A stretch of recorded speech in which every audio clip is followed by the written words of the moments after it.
Ooh, it sure is cold today. I wonder how much heavier the snow's gonna get. Here to see Odette? I just need to see your tickets for the preview. Perfect. Thank you. I'll hold on to your tickets. Come on in. It's freezing outside.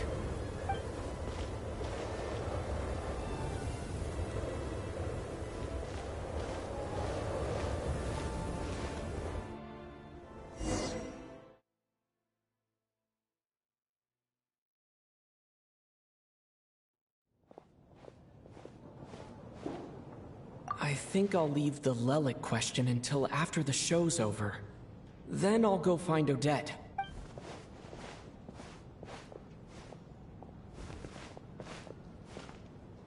Child said he was originally going to come with Tonya. So I'm guessing Tonya's already here somewhere. Is there anyone here who looks like a Tonya? Let's see. It's a small audience. Makes sense for a preview. Mr. Chuganov's back again by the looks of it. Oh, and is that Mitya? Oh no. Mr. Chuganov's back again by the looks of it. Oh, and is that Mitya? And that Fatui officer, Valeri. Guess he must be playing cat and mouse with Mitya again.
Members of the audience, I'm a staff member here at the theater. Today's performance was a very special one for us, as it marks the first attempt in a long time to revive the classic Snezhnayan ballet, Spirit Seeker. To commemorate this occasion, we would love to take a group photo of the cast, crew, and audience members present today. Could I kindly ask the audience to please come up onto the stage?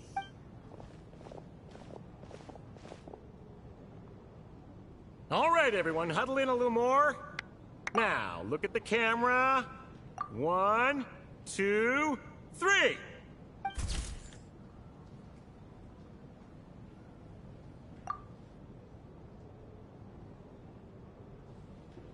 Are you quite satisfied, Mr. Energy Scientist? I rather hope you don't have any other escape plans to add to my workload today. What are you talking about, Sarge? This was simply my way of inviting you to watch Miss Odette's new show with me. And wasn't the performance spectacular? In the future, I heartily encourage you to take a leaf out of my book.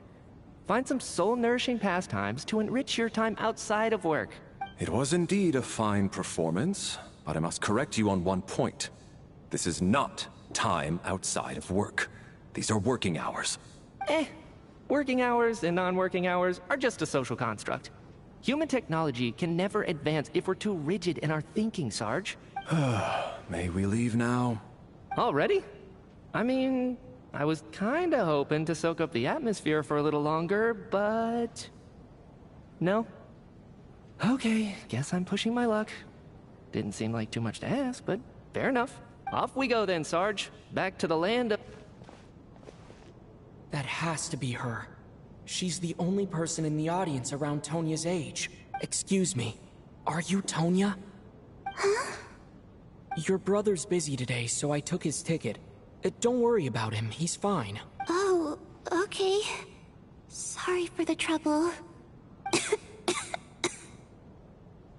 What's wrong? Are you sick? No, I'm fine. It's nothing. Maybe she caught a cold on the way here because of the weather.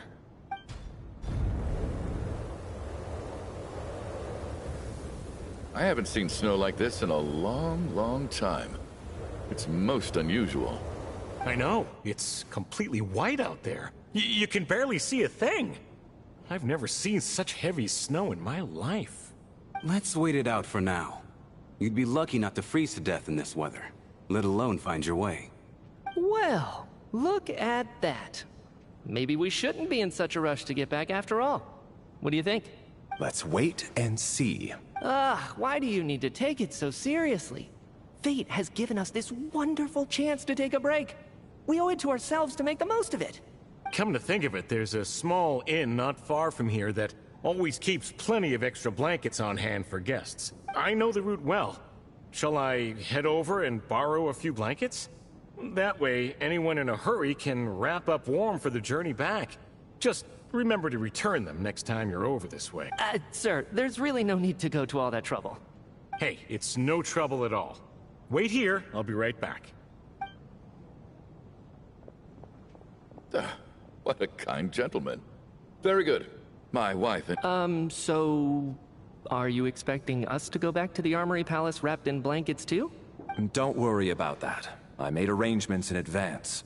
Should I not return to the Armory Palace within 3.5 hours after Operation Showtime begins, an armed squad will be sent to collect us. They will escort us back. You are one of our key military personnel, so any weather-related risks must be eliminated. Operation Showtime? So, wait. Every single time you drag me back to work when I sneak out, it's a whole official operation? I gotta say, you've really turned this into quite a moral dilemma for me. It's snowing pretty hard out there. I think you should stay here for now. You seem a little under the weather. Sure. My brother might come pick me up in a bit anyway. Time to get to work. I should head backstage and find Odette. I need to look her in the eye and ask her about Lelik. Excuse me, are you looking for someone? Ah, a fan, I'm guessing? Today is just a dress rehearsal, so Miss Odette won't be meeting with fans. She's taking a well-earned rest right now. Sorry, but that area is currently off limits to everyone except the cast and crew. Bad timing, I guess. Well, I might as well stick around. I doubt Odette will be leaving before the snow lets up in any case.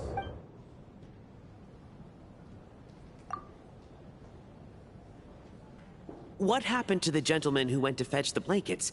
How has he still not returned? I was thinking the same thing. It's still snowing very hard. Do you think something might have happened to him? Whatever the reason for his delay, I must say I hate nothing more than people who make empty promises and fail to deliver. Well, I have to treat my employees like that on occasion, but that's different.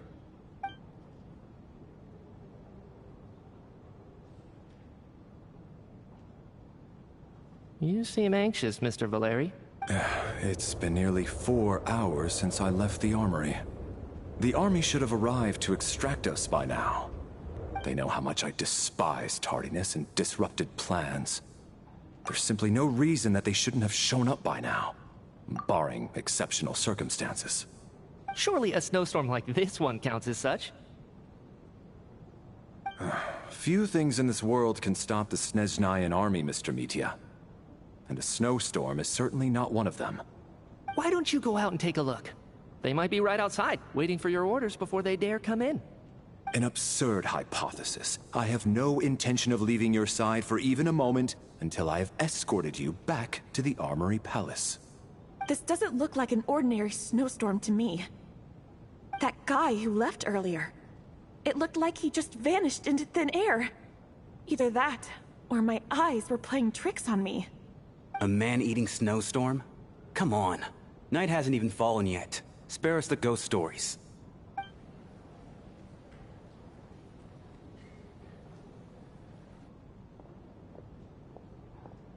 Traveler, didn't know you were coming today. How come you didn't say anything?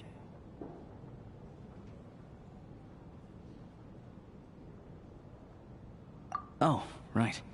I assumed you were looking for me and Vodenitsa. Odette's still backstage. Whoa, that's quite a snowstorm out there. I've been working backstage this whole time, so I didn't even notice. No wonder the audience hasn't left yet. Is weather like this rare, even in Snezhnaya? Yeah, snow like this. I'm sure I've seen it out in the wild before, but never in the city. Actually, I take that back. I don't think I've seen snow this bad even in the wild. This is something else. It's not normal. If even Alosha thinks snow like this isn't normal, could it have anything to do with that monster people have been talking about? We can't stay cooped up here forever. Someone needs to go out and take a look. No need. I have plenty of experience with snowstorms. Besides, I work here while you're an audience member. I should be the one to do it.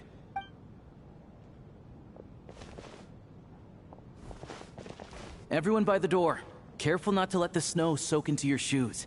In a snowstorm, you gotta look after your toes above all else. Heading out, my man? Be careful. I've been told the snowstorm eats people alive. Thanks for the advice. I am planning to be careful. I just want to take a quick look at the situation out there.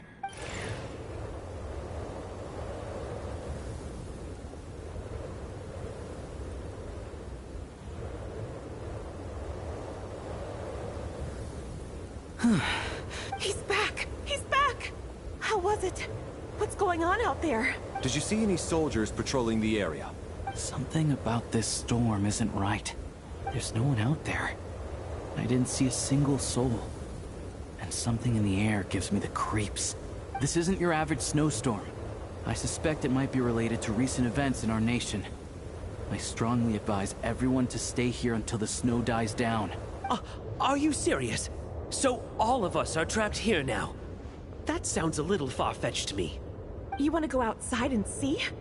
I, for one, am not risking my neck in that weather.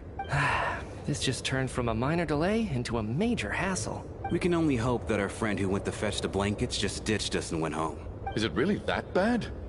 But my daughter, I won't be able to read her a bedtime story tonight. Huh? What are you all still doing here? Whoa! It's snowing hard! So now we're stuck here? Oh, this is terrible! Luckily, it was just a dress rehearsal today, so there aren't too many people here. On the bright side, the theater's always well stocked with supplies. If the snow still doesn't let up as we get into the evening, you can spend the night here, everyone. At least, I assume that's alright? Odette? Fine by me. This seems like a sensible backup plan under the circumstances. My thanks to the theater for being so accommodating. What are you staring outside and praying for, my man? You anxious to get home too? Oh, your majesty the Tsaritsa, I beg you, please do not let tonight's snowstorm stop. This is a golden opportunity to spend the night under the same roof as the two top stars in all of Snezhnaya. It's a once-in-a-lifetime experience. I think I've changed my mind. Sir, if you so much as look at us funny, you'll be seeing stars in a whole other way. Behave yourself, or you'll be begging for that blizzard. It's getting colder. We need to keep the indoor temperature up. Close the door and lock it tight. Let's head somewhere warmer.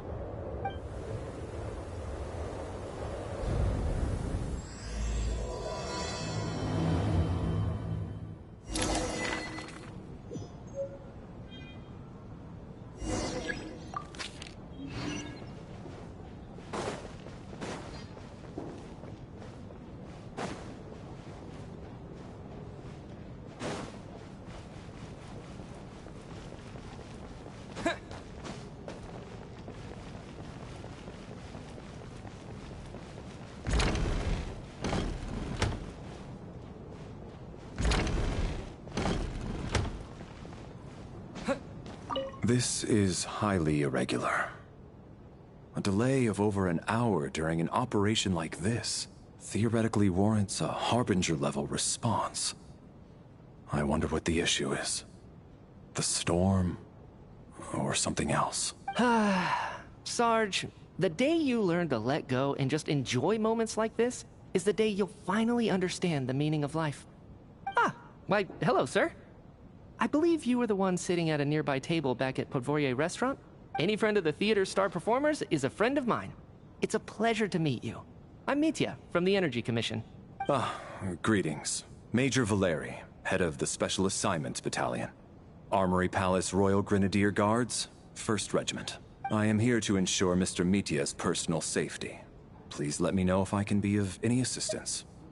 Mr. Traveler, I cannot help but notice that Miss Odette is stealing glances at me. Any idea what that could be about? I've racked my brains, but I can't think of anything I might have done to offend her. Perhaps she noticed me spacing out during her performance? What? You mean I really did do something to upset her? Well, thanks for letting me know. So, Mr. Mitya, is your work related to Project Stuja? Yes, that's right. The higher-ups in the Fatui transferred me from the Energy Commission to the Armory Palace because they wanted me to...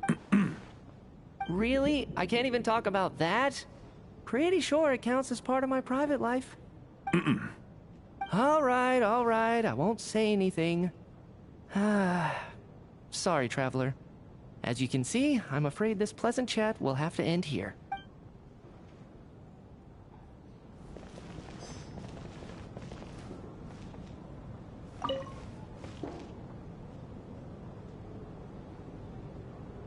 I don't think it's ever been this lively backstage before.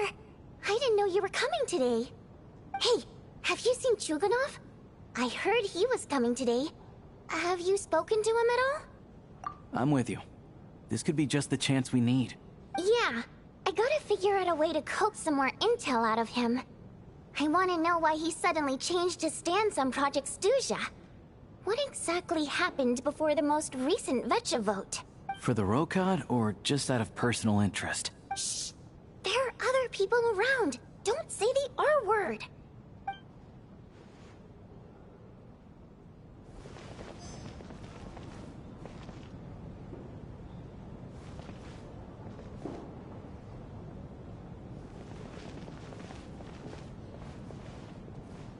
I have to say, even though today was a rehearsal and there were some hiccups along the way, Miss Odette's performance was one of the best I've ever seen.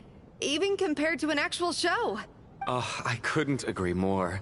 Especially considering the weight of the subject matter. It takes a truly seasoned professional to do justice to a theme like love and regret. Do you think we were coming on too strong? Odette's ignoring us again. What about you? What did you think of today's performance?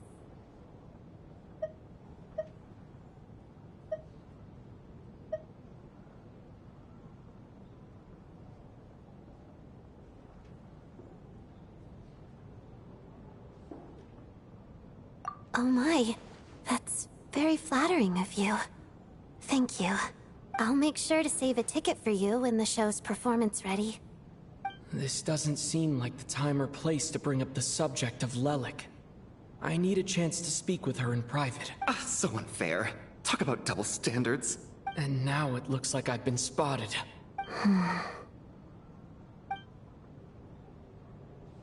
You know Mitya too? No, I don't. I just have a feeling that he might be dangerous.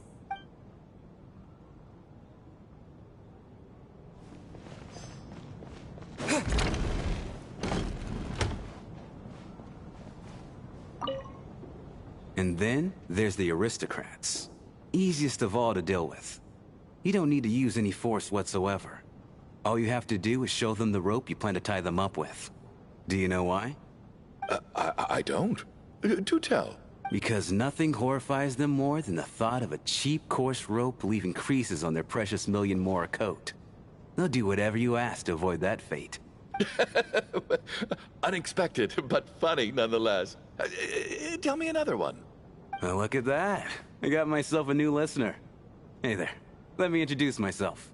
The name's Shram, and I'm a mercenary. The kind that gets paid to do odd jobs for rich folks. And I am Chuganov, an entrepreneur. If my name is unfamiliar to you, you will no doubt have heard of my factory, the renowned Iskra manufacturing plant. Are you really that famous, Mr. Chuganov? How come I've never heard your name before? Excuse me? Is that a joke? Or are you being serious? Oh, I'll have to ask my rope later. He's probably tied up more entrepreneurs than I've ever heard of.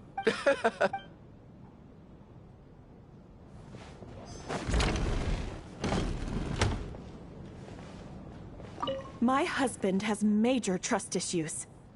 To him, I doubt even this snowstorm is a good enough excuse for me to stay out all night. That's the price of marrying into wealth. You'll get used to it. I'm not about to stop you if you want to leave. But don't drag me along. Hello? Can I help you?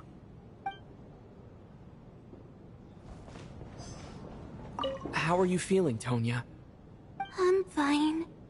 Sorry to worry you. I'm used to it by this point. I take medicine for it. My brother usually helps to get it ready for me. Child must take great care of his sister. He's never mentioned Tonya's illness, though. You know, I actually find this whole thing kind of exciting. Stuck in a strange place thanks to a snowstorm. Having to spend the night with a bunch of interesting characters.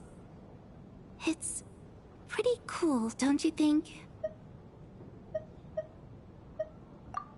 Exactly. It's like one of those stories where an ordinary school trip turns into a magical adventure. I've always wanted something like that to happen in real life.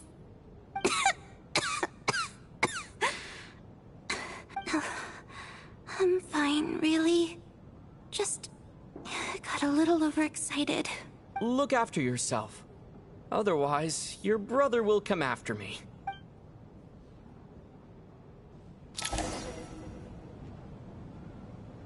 How's it looking, Alosha?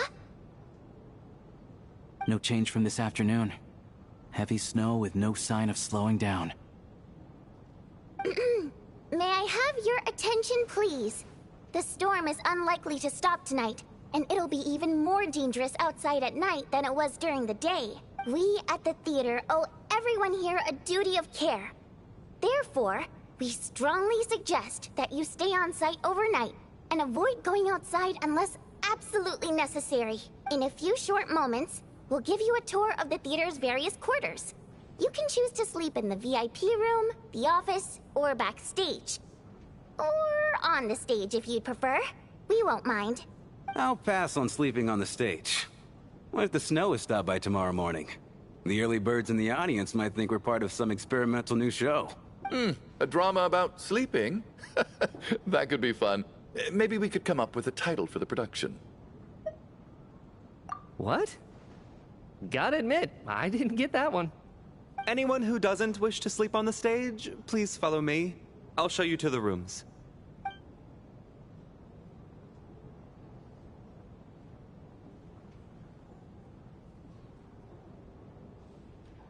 I guess I'll call it a night. Though I feel like I won't sleep very well without Paimon here. I'm sure she'll be worried that I haven't made it back yet. But as long as she looks out the window, she'll probably realize what's holding me up. I wonder if she's feeling any better yet. At least she hasn't been getting any worse. Still, I should try and get back first thing tomorrow morning.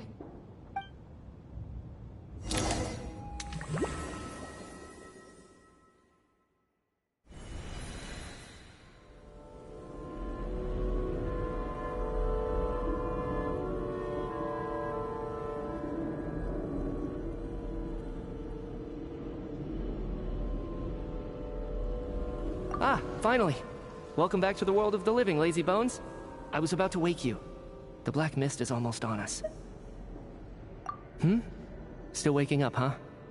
You know, the black mist. It's been chasing us from below ever since we were born. You're just dozy. There's no way you've forgotten. Come on, let's keep heading up.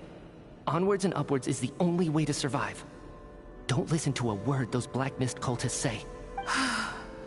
Here we go again. The endless march toward survival. What's going on?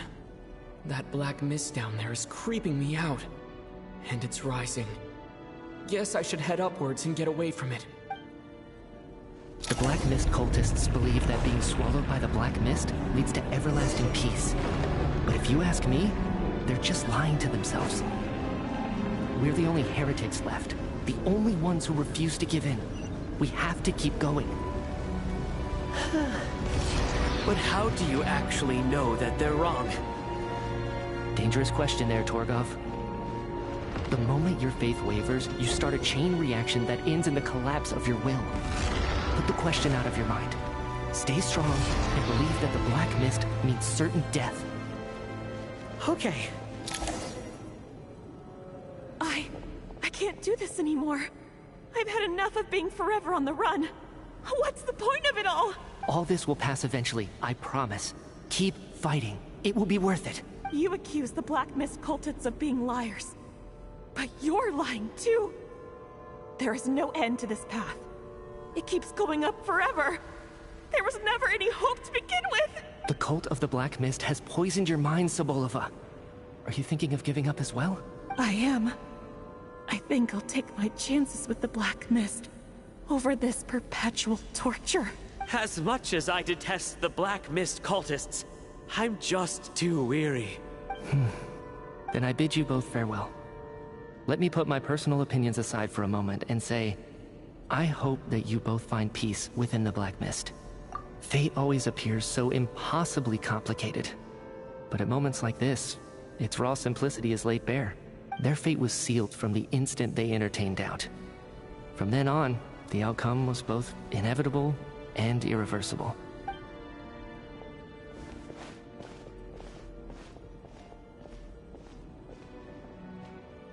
Torgov and Sobolova are gone. I never thought the day would come when even they would be swallowed by the Black Mist. It's just you and me now. Yes, it looks like it's satisfied. For now. This happens from time to time. But it won't be long before the Black Mist starts chasing survivors once again. No one knows how to stop its advance for good. Well, we should make the most of the precious moments of rest that those two bought for us. Huh? Are you really that sleepy, Traveler?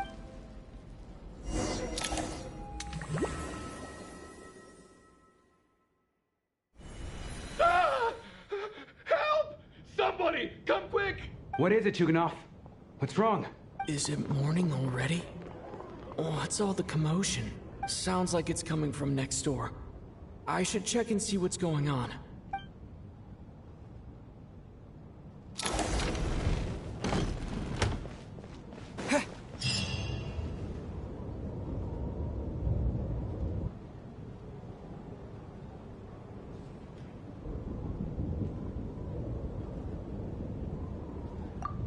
Don't look, Miss Tonya. What happened to them?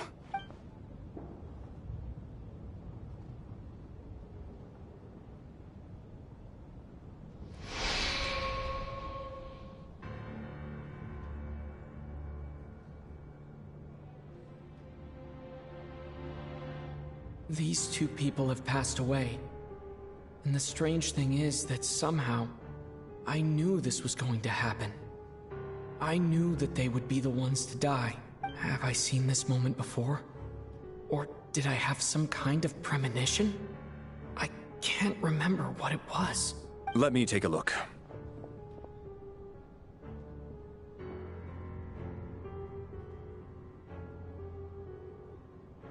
No vital signs in either of them. They're dead. The cause of death, however, remains unclear. No wounds on the bodies, no signs of a struggle, and no skin discoloration caused by the buildup of toxins. But just last night, they were chatting and joking away. This is so sudden. Could they have had pre-existing medical conditions? Even then, the odds of them both dying of sudden complications on the same night are extremely low. It's hard to believe that they died of natural causes, nor does this appear to be a suicide. Who was the first to discover the bodies? It was me. But these deaths have nothing to do with me, officer. I got up early because I wanted to see if the snow had stopped. Then I noticed that the door to this room was open, and it looked like there was a man and woman inside. I just went over to see what was going on. I had no idea they were... I can corroborate this. I was doing my morning exercises near the stage. When I saw Mr. Chuganov heading this way, I followed him. I can also confirm that I didn't see a single person approach that room before him. The snowstorm was raging all night, and it's still going now. There's no way someone could have come in from outside, correct? You mean an intruder? No, not possible. I slept by the door last night as a precaution. There's no way I wouldn't have noticed if anyone had tried to open it. Everyone, split into pairs and search the theater for anyone in hiding or any signs of suspicious activity. I'll follow up with a full search of my own shortly. Go. There is no time to waste.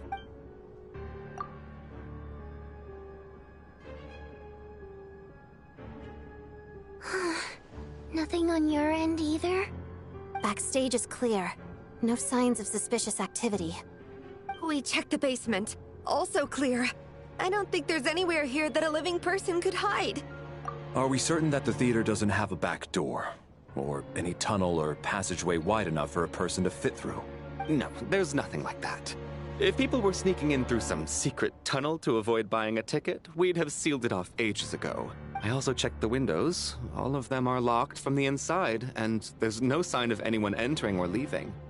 It sounds like we can safely rule out the intruder theory. If anyone came in during the night in this weather, there'd be no way for them to avoid leaving footprints or water stains. This can only mean one thing. It's like one of those murder mysteries you see in novels and plays, isn't it? The ones where the killer is one of us.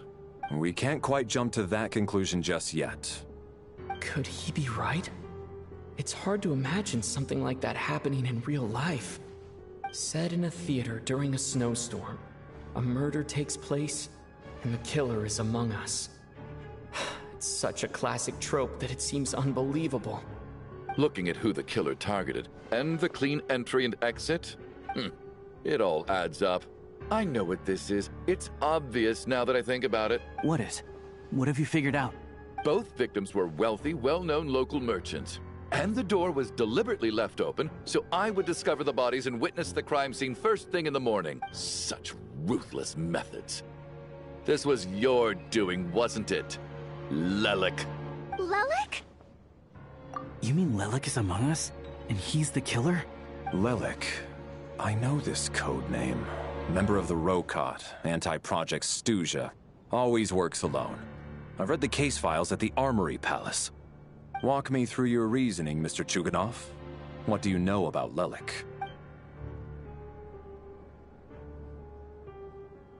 What now, huh? What now, Lelik? What more do you want from me? I already voted against Project Stuja at the Snezhnograd Vecha. You snuck into my house the other day while I was asleep. Left a threatening letter. And I did all that you asked. But Project Stuja cannot be so easily shaken. Not with the rooster in charge. So he really was threatened by Lelik. That makes sense. And now you're resorting to murder to threaten me. Isn't that right? I knew it. The Rokot despises the rich. The lives of the wealthy are but refuse in your eyes. Show yourself! Which one of you is Lelik, Tell me!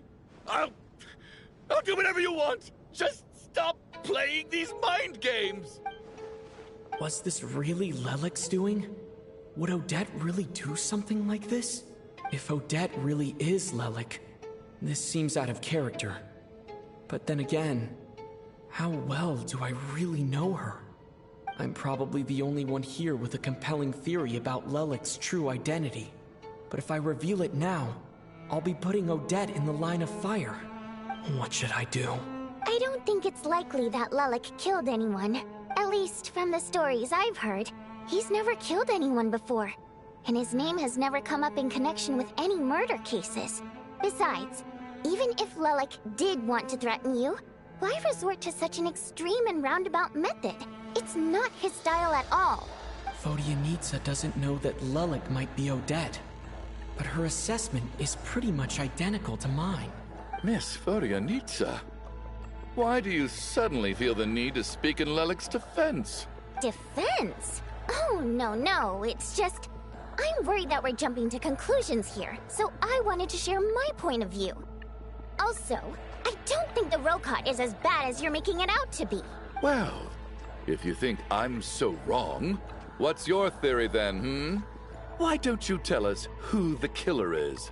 The case is still evolving, Mr. Chuganov. Please do not prevent others from expressing their opinions so early on in the discussion. Even so, there's no denying that the recent threat received by Mr. Chuganov may well be an important clue. So there's still a good chance that Lelek is right here among us. I can't do this anymore. I don't care if it's still snowing outside. I have to get out of here. Whoa, take a beat. We all know it's far too dangerous out there. Even the soldiers couldn't get to us. Go out that door, and you might not live to tell the tale. And whoever this Lelek is, they're surely not going to murder anyone in broad daylight. Be sensible, my man. You're safer inside. As much as I regret having to say this, I'd like everyone to cooperate and refrain from exiting the premises until further notice. Because as things stand, every one of us is now a suspect. Unless anyone has further information to share, let's adjourn for now. Feel free to keep searching for clues, but make sure you don't go off alone.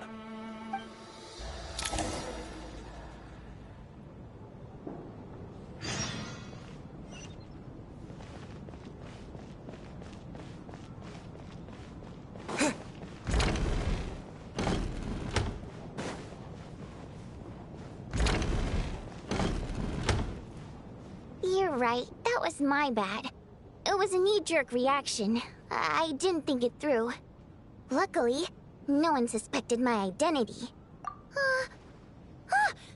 Oh, phew. It's just you. I thought someone was eavesdropping. Since Vodianitsa and I were on the same page earlier, I think I should share my thoughts with the Rokot members first.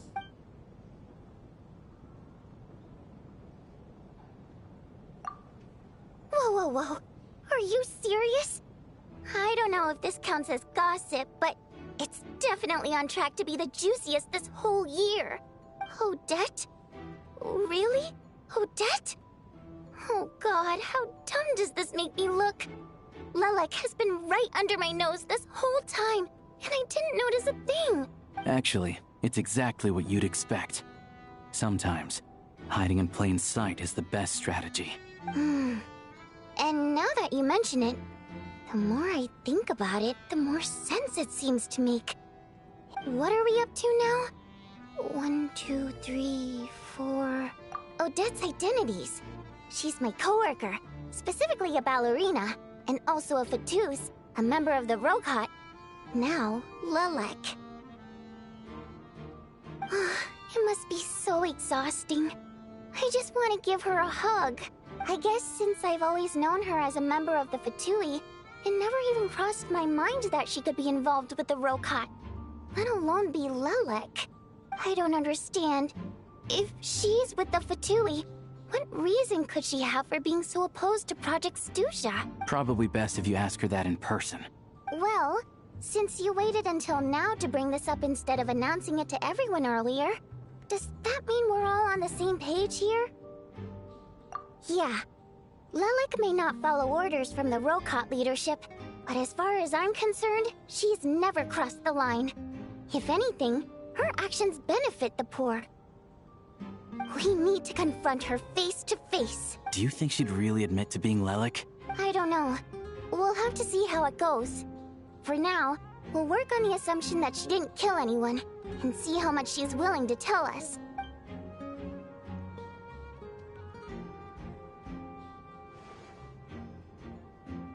Now's her chance. Odette's alone.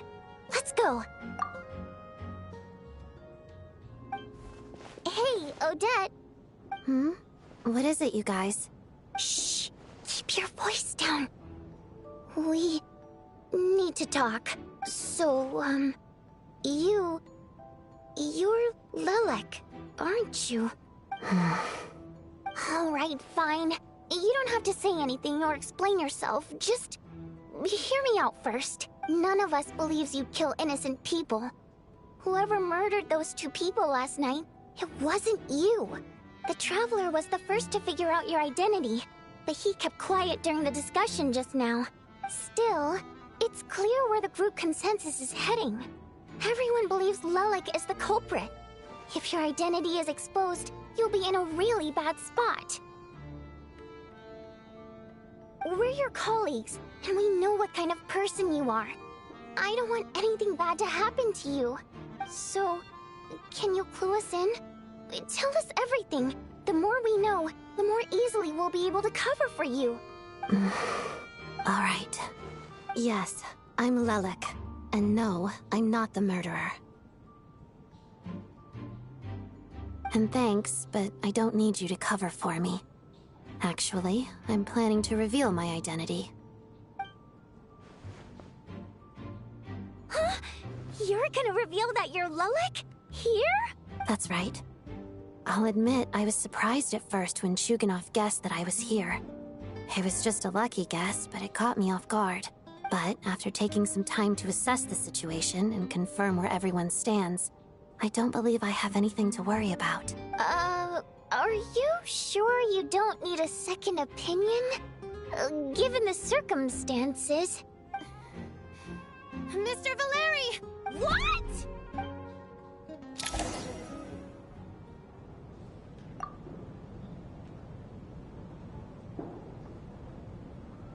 So... Odette is Lelik? I don't know what game you're playing, but you've got a lot of nerve. It's just one identity. So what if it's exposed? I can disappear and adopt a new identity anytime I please.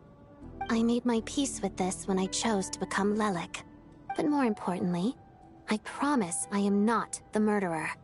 Which means that someone else is. So, if anyone still insists that I did this, you'd best produce the evidence now. Otherwise, I suggest that you bite your tongue.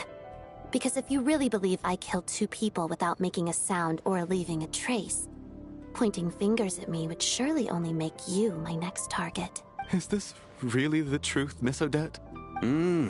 That's confidence, all right. I believe you. A real no-nonsense attitude. I can see why Marionette said that she's on track to inherit the title of the Fair Lady. Are you seriously buying this? Hey, officer! She just admitted to being Lelik. Aren't you going to do something about this? I do have one question, Miss Odette. Why have you chosen this moment to come forward and reveal your identity? If I didn't say anything, everyone would be focusing all their efforts on finding Lelik. And that is exactly what the real culprit wants. I don't want to be the scapegoat who lets the murderer get away with this crime. Despite all the accusations, she made the smart choice. A remarkable display of rational thinking under pressure. Clearly, Odette's talent extends far beyond the art of dance. She thought so far ahead. Ugh, why do I always feel like I'm one step behind her in everything? You've convinced me. Dealing with the murder case remains the top priority right now. Let's put the name Lelik and all related incidents aside until further notice. Nevertheless, the group still considers you the prime suspect. I assume you have no quarrel with that, Miss Odette? I understand. You're welcome to keep an eye on me around the clock. I have no objections. Mr. Chu... For my wife and daughter's sake, I'll let you off the hook for now. But don't think you're forgiven for breaking into my house and threatening me. Just wait till we get out of here, Lelik. We'll settle the score then.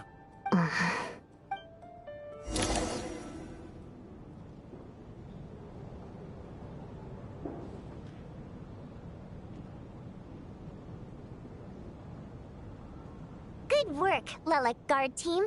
And Lelik, too. Here, have some hot water. Turns out Valeri knew about my exploits. So now I've been told I have to guard Lelik with him. Shouldn't you be facing my way if you're guarding me? At the moment, it looks more like you're my bodyguards. If the true culprit is indeed still at large, as you have claimed, we must keep our guard up against them also. Don't worry, Tonya. We'll get through this. Once the snow stops, the officials will step in. The investigation will get easier, and then we'll be safe. But... once the snow stops, won't everyone just leave? You're gonna miss us, huh? Well, some of us work at the theater, so we'll still be here.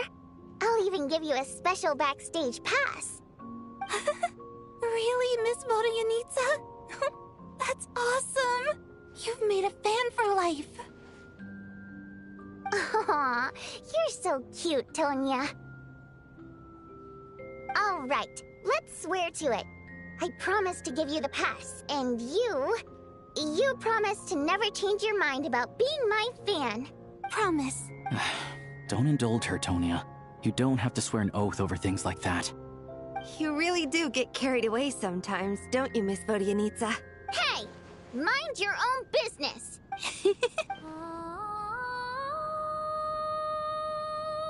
Don't be nervous, Miss Water Imp. Everyone's here.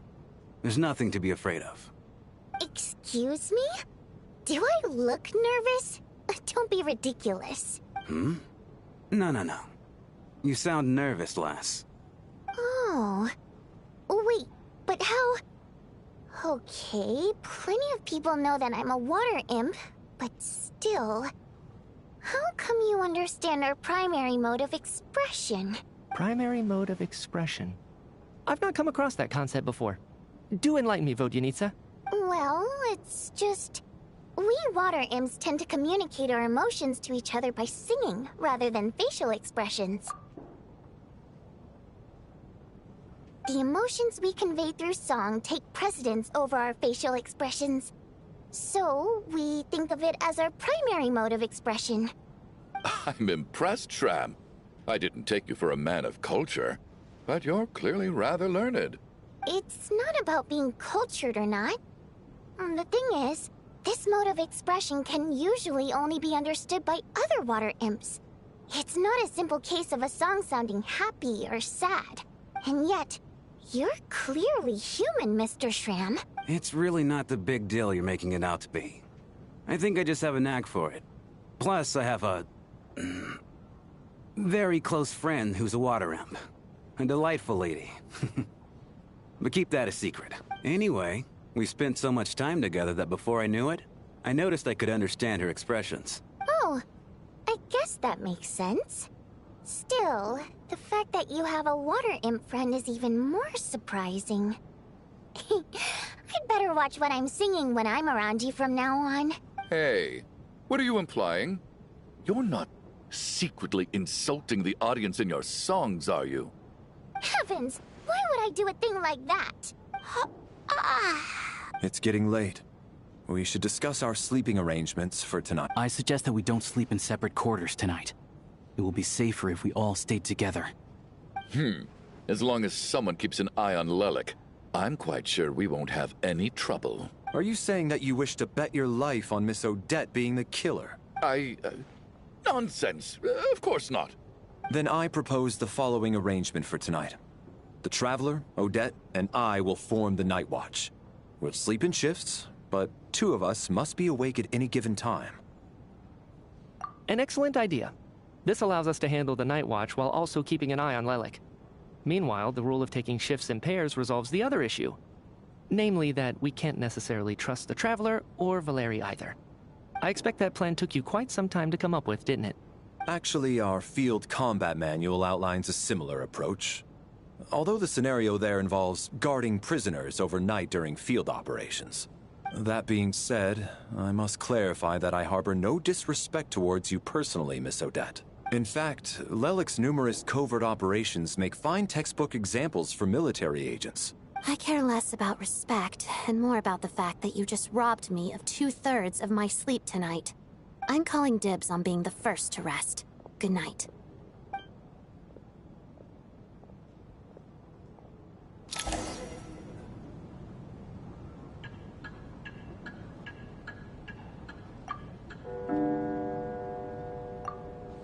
It's almost time.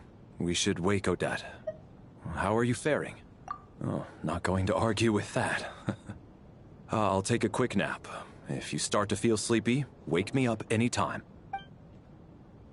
It's finally time for Odette and I to share the Night Watch. I should wake her up.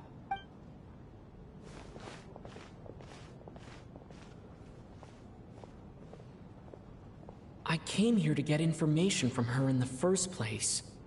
Maybe I should think about what questions I want to ask before... How long are you gonna keep staring at me? Couldn't sleep. My mind's been running haywire. Plus, there's something I've been meaning to talk to you about. I had a hunch that you wanted a conversation too. Let's take this chance to clear the air, shall we?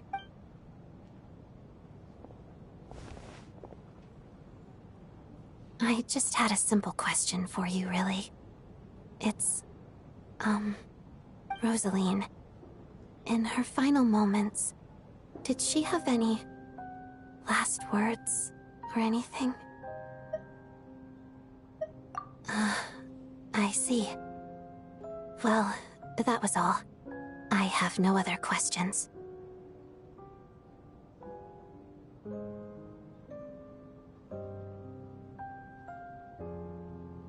No. She was utterly ruthless in pursuing her goals. That kind of person should be hard to miss. And yet, even though I never approved of her methods, and she was an abrasive person, the fact remains that I am indebted to her. Oh, she told you. I guess that makes sense.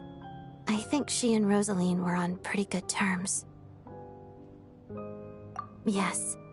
Rosaline wasn't the kind to gossip about this sort of thing. Not that it's any huge secret to me, though. When I was a child, I had to join the Fatui for the sake of my mother and me. I trained under Rosaline. It was extremely grueling, and it didn't exactly come naturally to me. All I could do was try to ignore the biting cold and practice, practice, practice. I was a newcomer who'd managed to make a good first impression on a harbinger. There was pressure to live up to her expectations, to be worthy of the fair lady's reputation. Every day was a struggle against the cold, pain, and fatigue. And most nights, I struggled to fall asleep.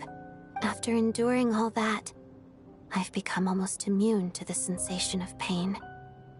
I suppose that was the cost of survival. Surely, any child who had to experience that would grow to hate her lot in life. Don't you think so? I put an equal amount of effort into my ballet. Because in my young mind, that was the only way to defy my fate. It was my way of telling her, the Fatui's demands and your expectations of me are not what I wish for. One day, I will leave. I think she probably blamed my poor performance in training on my passion for ballet. She knew my heart wasn't in it. One time, when I was secretly practicing a dance at night, she suddenly showed up. I knew she was there to catch me red-handed. I told her, "You don't deserve to watch the dance I learned from my mother." She looked stunned. I guess she was surprised that I lashed out first, before she had the chance.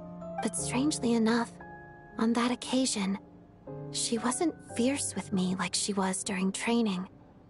Instead, she fell silent for a moment, and then left. After that, she never interfered with my dancing or asked me how it was going. She never came to watch me dance again either. Not even once. She was. But even now, whenever I take out this core Ignis, I can't help but think of that night. Of the look on her face. Sort of. Although gift might be too kind a term. This is her flame sealed within ice. A symbol of her favor, yes, but also her way of keeping an eye on people. She knew the location of every piece of core Ignis. If any recipient started acting suspiciously, she'd be on to them immediately. Trust her to make even a mark of approval feel suffocating. So, when news of Rosaline's death reached Snezhnaya, many people immediately crushed their core Ignis. It gave them a profound sense of relief, like they'd broken free from her shackles. But I kept mine. With my sensitivity to pain being as dull as it is, The warmth from this core Ignis is one of the few things I can still feel clearly. I still wonder, did she really come to stop me that night? I wasn't sure, but I was scared. So I said some really awful things. I guess she didn't leave anything behind. Not that I expected her to. It's fine. It's just a bit of a shame that we couldn't settle our differences before the end. She did. Are you sure she was talking about this event?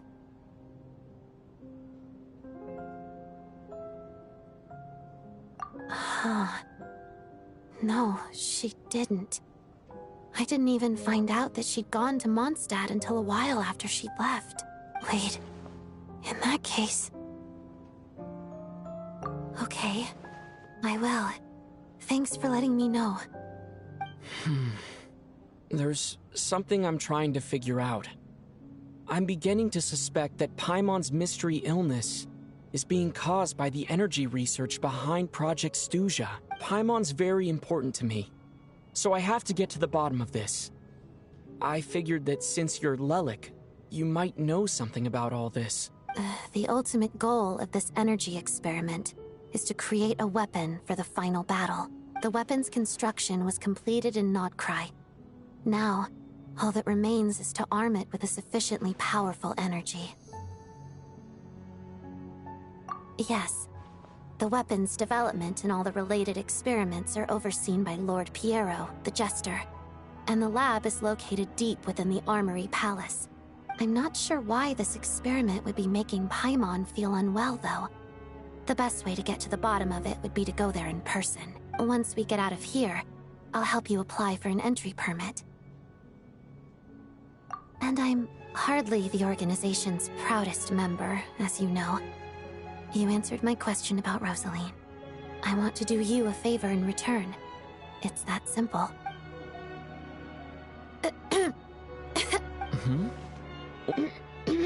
You two seem to be hitting it off.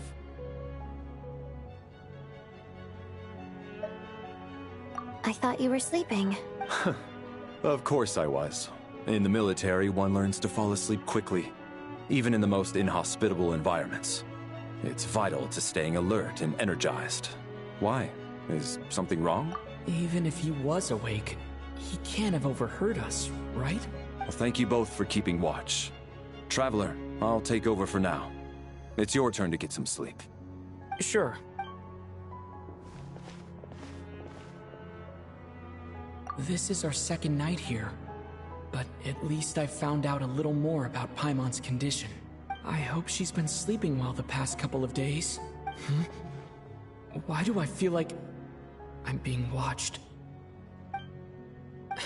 Seriously? Is this payback for when I stared at her earlier? But I thought she was asleep.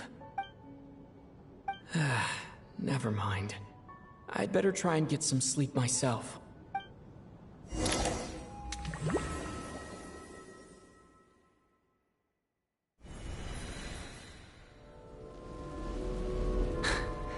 Hey, what are you spacing out for? Are you reaching your limit too? How long have we been walking for? Do you remember? Time's lost all meaning. Ever since we noticed that thing above our heads. What was it called again? A star key? Or key star? Anyway, the person who named it was swallowed by the black mist. Whatever it's called, ever since we noticed it, we've been walking up and up, hoping that as long as we reach it, we can find a way out of this place. But it seems like no matter how far we walk, we never get any closer. Well, we've come this far.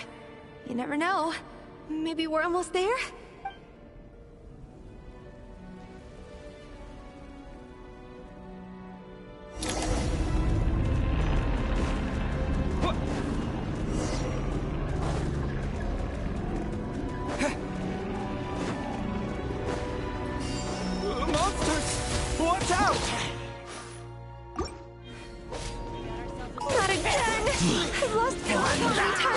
to them! Be careful!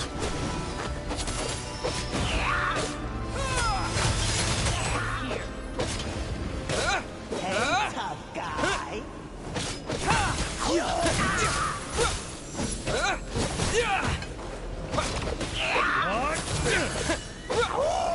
How was that? What the? Hey, what the? Shut up. Run faster.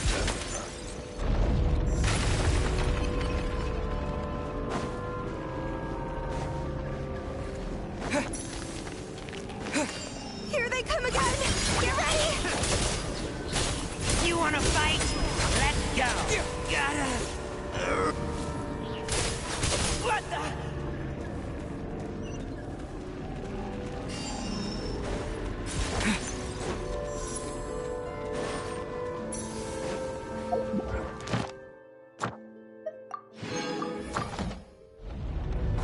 Monsters ahead of us. The black mist behind us. Feels like there's no escape.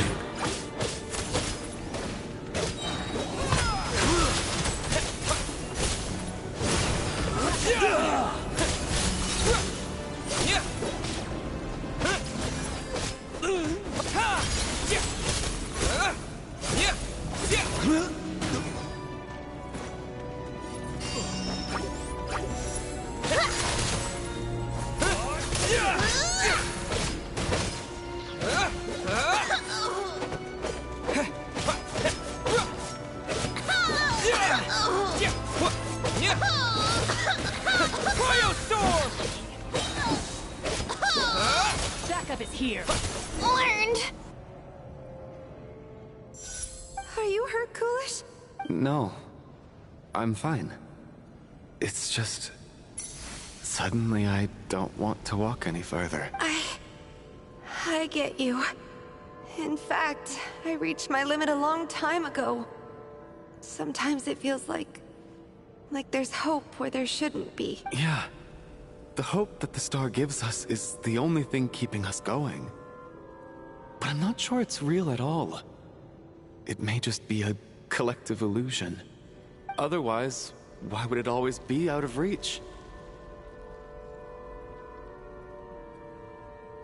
We know you mean well, but you're only saying that to try and encourage us to keep going, aren't you? Thank you, friend. But enough is enough. Please don't give me any more false hope. Hope is poison in this place. You're going to continue, aren't you? I admire that. I've given up, but I wish you the best. May there come a day that you catch up to the star and leave this godforsaken place. It's not an illusion. We really are getting closer to the star.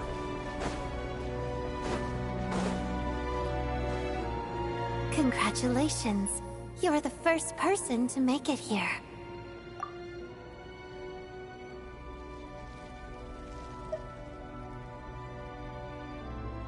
I'm the star's envoy. The black mist has stopped rising. Its hunger is satisfied for now, having devoured your two companions. This is a good opportunity. I'll let you get some rest before we continue.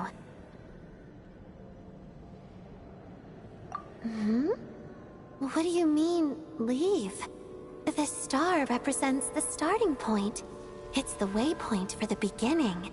Congratulations on reaching the starting point. Once you are ready, we will head out and walk upwards. Huh? What's wrong? Hey, don't give up before the journey's even begun.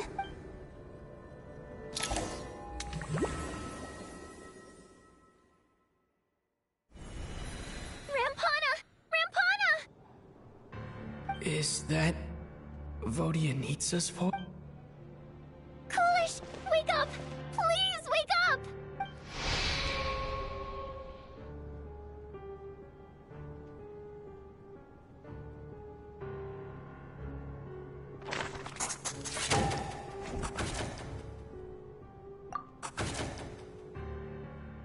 The situation is identical to that of the 2 casualties yesterday. We cannot ascertain the cause of death. At least there are some elements that we can rule out this time. They slept on the stage with everyone else, so I suppose the surrounding environment can't be a relevant variable. Rampana. Coolish. Weren't some of us keeping watch last night? 3 of us, in fact. How could you not notice something was wrong? I'm as confused as you are. Certainly nothing unusual happened on my watch. Likewise, and from what I've observed so far, both Miss Odette and the Traveler can be trusted. To be honest, I didn't get a wink of sleep last night. I couldn't help but think I was the target, so I just laid there with my eyes closed. I heard the Traveler and Lelik chatting, but otherwise I don't recall hearing any commotion during the night. Me too. I didn't want to wake everyone up, so I was concentrating hard, trying not to cough. I hardly slept at all. If anything had happened, I'm sure I would have noticed. Then, what could possibly be causing this? Once was bad enough. I can't believe it happened again. I worked closely with Rampana and Coolish for so long. I never imagined that one day they'd... And on the stage of all places... Florianitsa... 4 victims in just 2 days. And we still don't have a single lead. I need to get to the bottom of this as soon as possible. And above all, keep Tonya safe. I'd never be able to look Child in the eye again otherwise. Still snowing?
Yes, I just checked. Still no sign of anyone outside either. So we only have ourselves to rely on. If you ask me, this killer can clearly strike whenever they please. The Night Watch was a useless endeavor from the start. Lelik must be an expert in poisoning. Clearly she used some poison that can't be detected on the corpse. Here we go again. Listen, I was already thinking to myself last night, was Lelik's reason for revealing her identity the real story? Well, now I have my answer. It most certainly was not. She's been playing us for fools. You get off on this, don't you? Revealing your identity, only to carry on with your killing spree? That's a hideous thought. One that only a hideous mind like yours could dream up. How dare you? That's enough! Yesterday, you named Lelik as a suspect because the victims were both wealthy merchants. Lelik might have had a motive then, but today's victims were just ordinary people. Not to mention that they were colleagues of Odette and mine. What reason would she have to murder them? Let me guess. Just to scare you? Who knows? Maybe you don't know her as well as you think. I implore you all to ask yourselves, how many people are there really in this world that have what it takes to kill another person? Not many, I'd wager. Lelik is well known to be a ruthless operator, and now she has revealed her identity. How could it be any more obvious? Everything you've said so far is still just conjecture, which doesn't constitute a concrete lead. You need to back up your claims with some evidence. How can you defend her, officer? What did she say to you while you were on night watch? Maybe I shouldn't be so surprised. You military types are always colluding with criminals to target the rich. All so you can get your grubby paws on our hard-earned fortunes. Then tell us to fall in line. The Fatui, the Druzhna, and the Rokot. Thugs, the lot of you.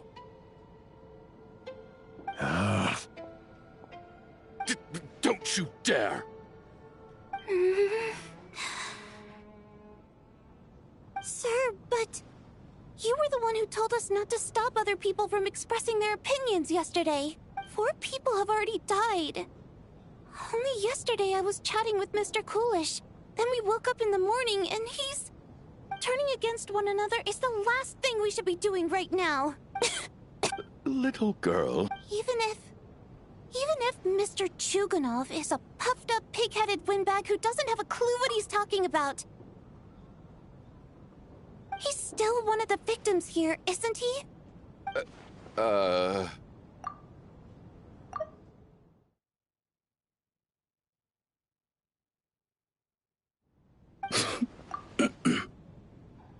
Quite.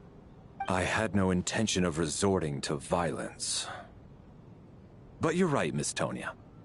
I ought not prevent him from speaking his mind. In any case, I believe Mr. Chuganov has calmed down a little now. We may resume our discussion. I don't think there's any need for that. What is there to discuss? Nothing about this situation is normal. Did you have an idea, Mitya? You're the brainiac here, right? Come on, clue us in. I've been mulling something over. All the leads we have so far concern things from outside the theater. Miss Odette's alter ego, the threats Mr. Chuganov received. But then there's the 2 double murder crime scenes themselves, which have given us absolutely nothing to go on whatsoever. That's highly unusual. Even with the most careful killers, there's always some evidence left behind. So what are you suggesting? I think this could be a supernatural event. It isn't characteristic of human-on-human homicide at all. Correct me if I'm wrong, but aren't you supposed to be a scientist? That doesn't sound like a conclusion someone like you is supposed to make.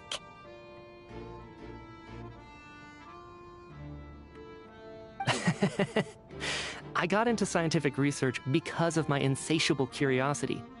But if the present situation defies all known scientific explanations, I don't mind shifting my curiosity toward the paranormal instead. Now that you mention it, I remember when I first came to the theater, I heard rumors about this place being haunted. Haunted? Yeah, I think I heard the same thing. But I mean, they're only rumors, right? We've worked here for years. Surely we would have noticed any spooky goings-on by now.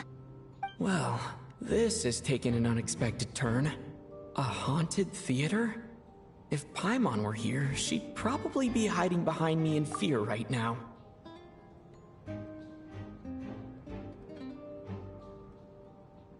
Why don't we take this opportunity to look for clues again with a more open mind? Maybe a different perspective will help us see something different. Very well.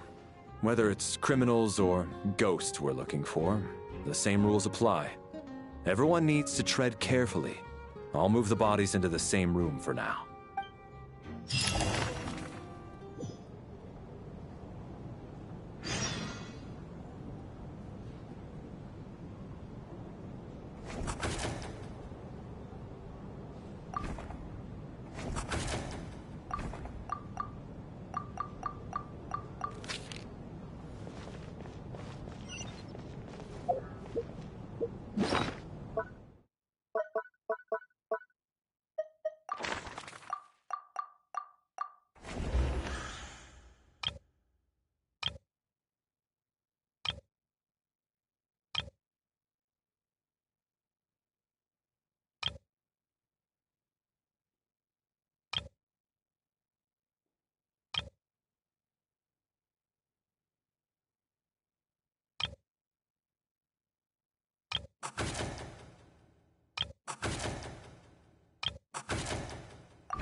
I need to think very hard about whether there's anything that ever needed hiding. After all these years, there must be some things even I've forgotten about.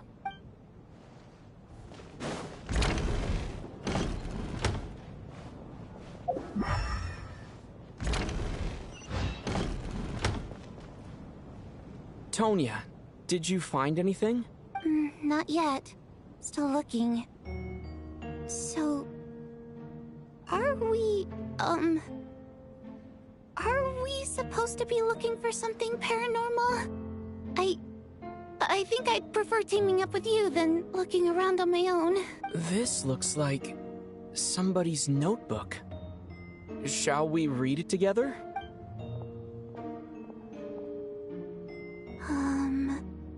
Well, it doesn't look scary or anything, so I guess it should be fine. All right, let's read it together.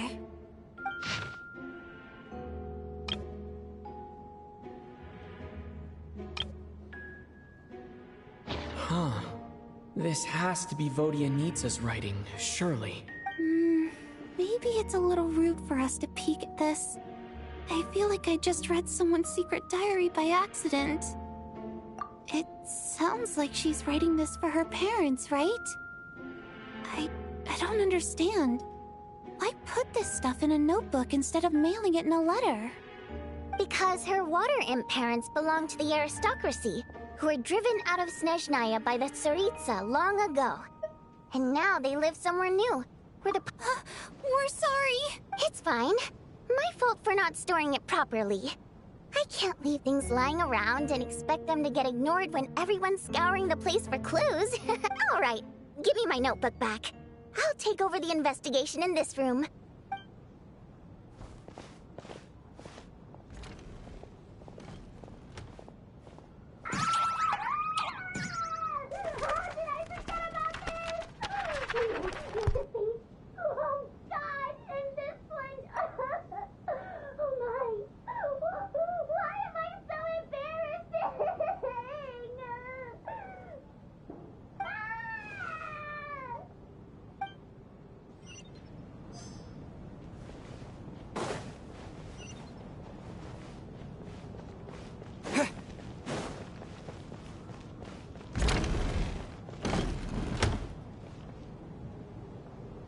Ah, Traveler. Since you're here, come take a look at this. Alosha found it. We're both curious to hear your perspective. It appears to be an investigation report. And the focus of the investigation was the rumors of haunting we heard about earlier.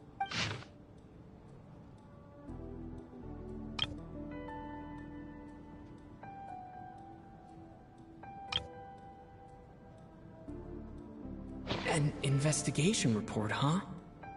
Looks quite old. This person's name looks to be of Sumeru origin to me.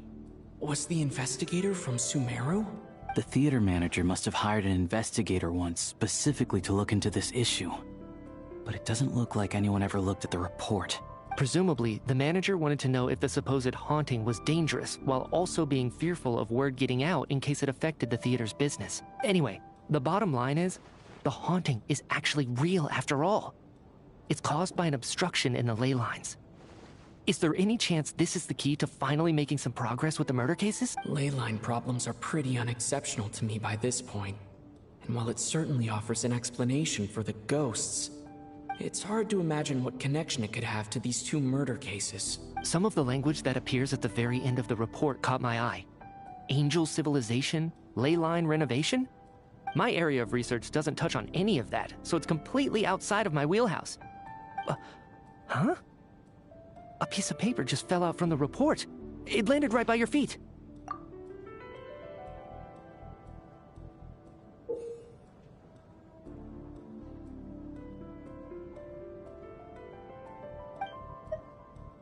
How unnerving. It was tucked inside the report, so it must be a note left by the author. Death is near. Is that supposed to be what's going on here? With us, in the theater? But if so, how did the author foresee it? Could he predict the future somehow? Maybe things are more complicated than we thought. No, wait a second. If we take the report and the note at face value, They completely contradict one another. The report definitively concludes that the hauntings in the theater are harmless and cannot affect the real world. But the note seems to be warning of potential danger. The question is, what exactly does the note mean by death?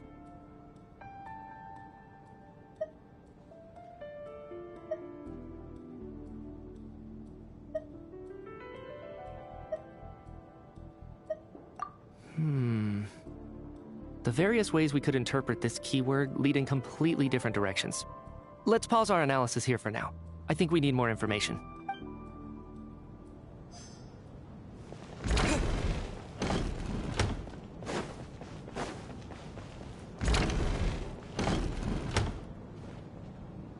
Valeri, come take a look at this. You too, Traveler. Some sort of notebook. What is it for? It's the on-duty logbook for the theater. Kulish was the main person to use it. He mostly used it to record any unusual incidents during a show, audience numbers, exit times, and so on. Yes, he'd always have this logbook with him when he checked tickets at the entrance. This should confirm a lot of key details about the recent show. So, you find anything unusual? Yes. The number of people. I've checked and double-checked, but the numbers just don't match what's recorded in the logbook. Apparently, we have an extra person among us. Are we certain that logbook is accurate? Could someone have sneaked in without buying a ticket or something? Unlikely. Kulish took his duties very seriously. I've rarely seen any errors in his work. Not to mention that this was a dress rehearsal, meaning smaller audience numbers and tighter ticket restrictions than usual. Everything would have been well within his control. We no longer have our tickets with us, do we? They got collected on entry. I assume there's no way we can check them again. Unfortunately not. The theater recycles tickets. Once people are in the door, they don't tend to leave until the show ends, so we collect the tickets at the point of entry. Still, I'm inclined to believe that this discrepancy in the head count is significant somehow. Did an extra person just materialize out of thin air?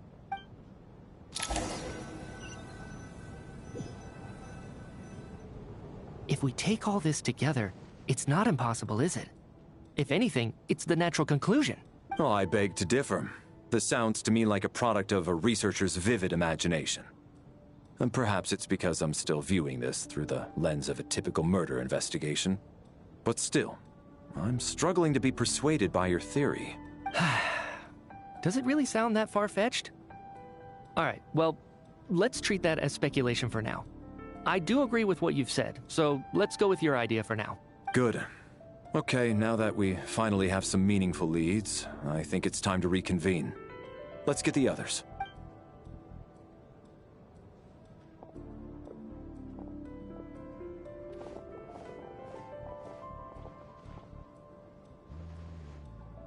So, that's about everything we've discovered so far.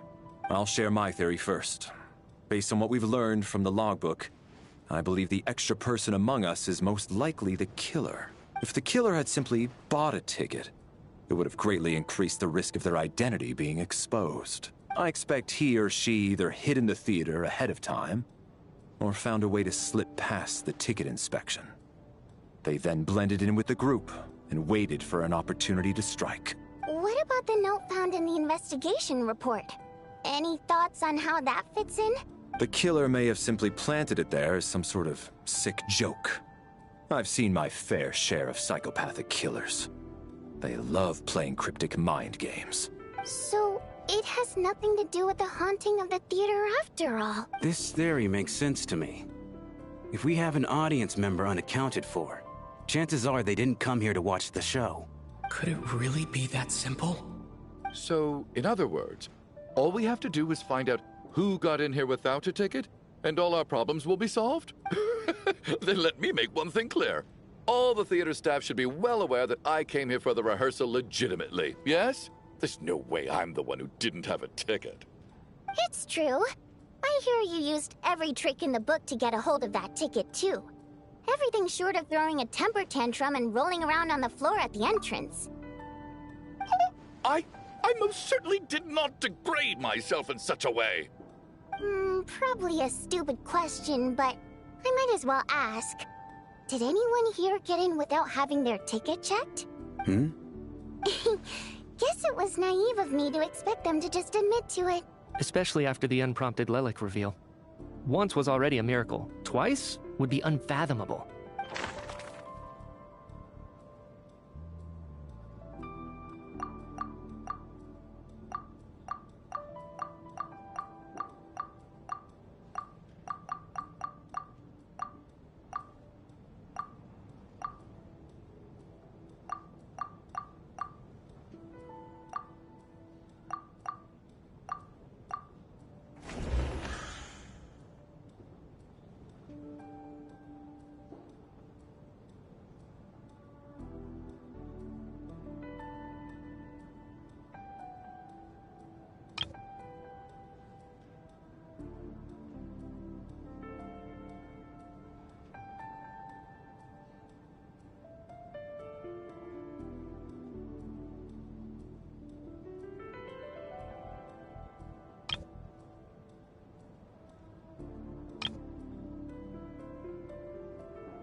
I don't believe any of us here knew Shram before all this. If no one can verify Shram's identity...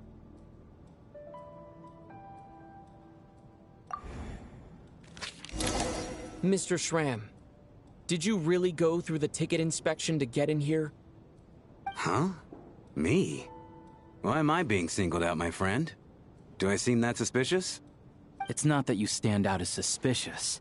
More that everyone else has been ruled out as trustworthy. Okay. Well, we spent the best part of 2 days together now, so I'm sure you can all tell what kind of person I am. I'm a true gentleman. I never dream of doing something like sneaking to the theater without a ticket. Yeah, I have no doubt that you're a good person. But the problem is, none of us here actually know you, so no one can say for sure that you are who you claim to be. Although, actually, what was it you said last night? Yeah, you're friends with that water imp, which is why you understand our primary mode of expression. Last time I checked, there were barely any of us remaining in Snezhnaya, since most of the water imps left. Could you tell me a little bit more about your friend? There's a good chance I actually know her.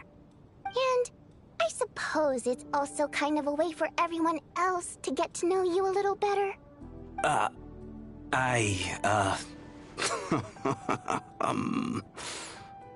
Good grief. Are you blushing? Pull yourself together, man. Stop giggling like a teenage boy. It's revolting.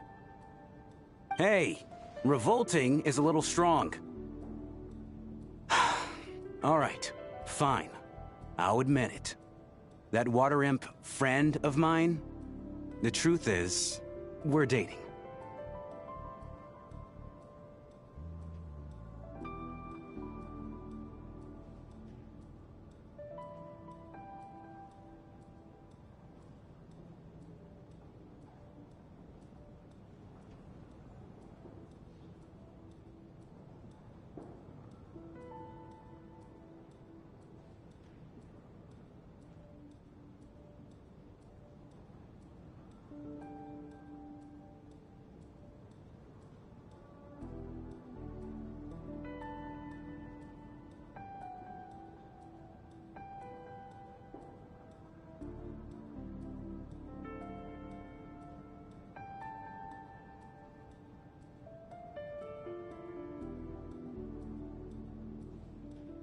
That was just a bodyguard hired by our family.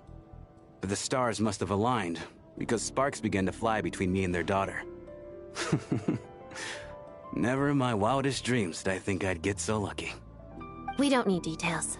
Just get to the point. Okay. I'm just a little hesitant to reveal her name, that's all. You know how it is. These are delicate times. Even with me to protect her.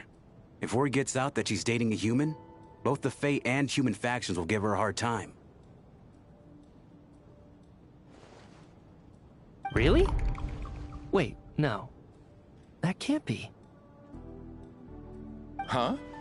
Shram, what the devil are you talking about? Why is everyone looking at me like that? Surely you can understand where I'm coming from. Delicate times?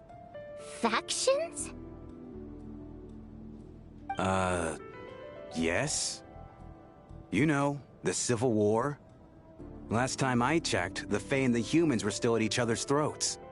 If I'm not mistaken, the last significant civil war in Snezhnayan history was over 400 years ago, when Her Majesty the Tsaritsa had just taken the throne and was consolidating her reign. What do you mean, 400 years ago? What's going on here? Is Shram from the past? All right, Mr. Mitya, you win this round. As far-fetched as it is, it appears that your theory may be correct. I'm just as amazed as you are. I didn't even believe it myself, to be honest. Is someone going to explain what's going on here? From the look on your face, you figured it out too, haven't you, Traveler?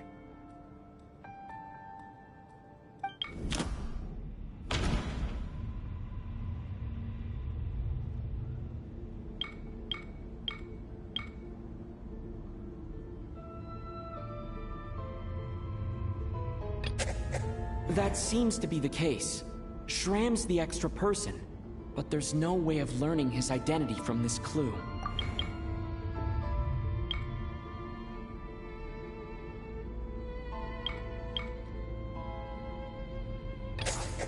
The theater's ley lines have been modified to block souls within its grounds from returning to them. Some souls can even wander this place forever. Mr. Shram's statement proves he is from hundreds of years ago, and according to the investigation report on the theater hauntings, Mr. Shram is very likely a lost soul wandering the theater.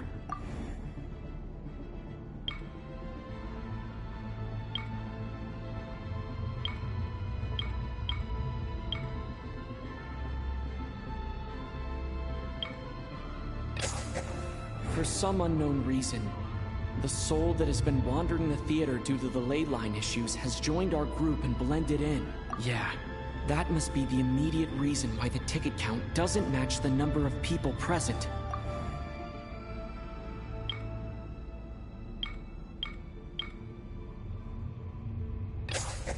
The contents of the investigation report have been verified. There are indeed ley line issues and wandering souls in the theater. Death likely symbolizes the deceased. Mr. Shram, for instance, death is near. That must mean that there's a dead person in our midst. That's the truth, isn't it? Yeah, the logic is clear now. The investigation report said that there would be souls stuck wandering around the theater because the ley lines were cut off. Mr. Shram must be one such soul who died in the theater a long time ago. In which case, that also makes him our extra person. So when the note said death is near, it must have been referring to death as in the deceased, people who died a long time ago. Someone who died a long time ago. In short, there's a dead person among us. The extra person we've been searching for is a ghost from the past. You mean I'm a ghost? No. Don't make jokes like that, my man. There must be some mistake. But even if I was dead, I know for a fact I didn't kill anyone these past 2 nights. Yeah. Even if all that's true, the report also said the souls inside the theater can't affect reality, right? They're harmless.